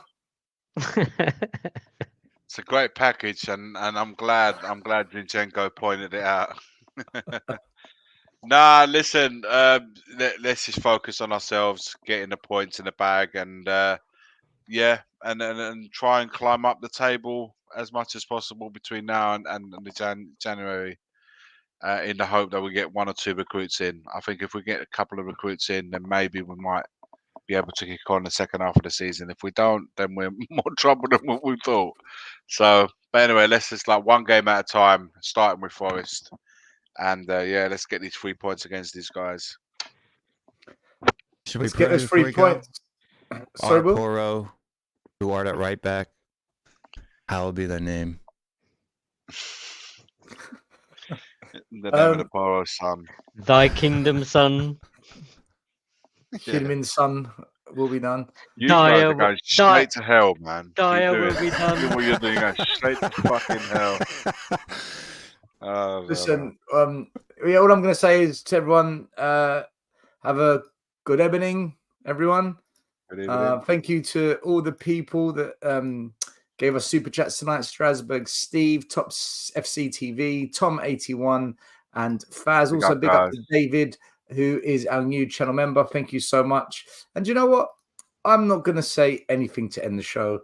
I'm going to leave you in the good, friendly words of our Arsenal friend, TJ Warren. F Spurs. All right. I just, yeah. I'm going to say it with my score. I'm going 3-1 Newcastle. Something about it. The well at Tottenham is poisoned. Go ahead and freaking clip me on that. Tottenham are done. In both teams, a lot of it. The first game we look for, Robbie. Tottenham away. When we got Tottenham away. Tottenham away.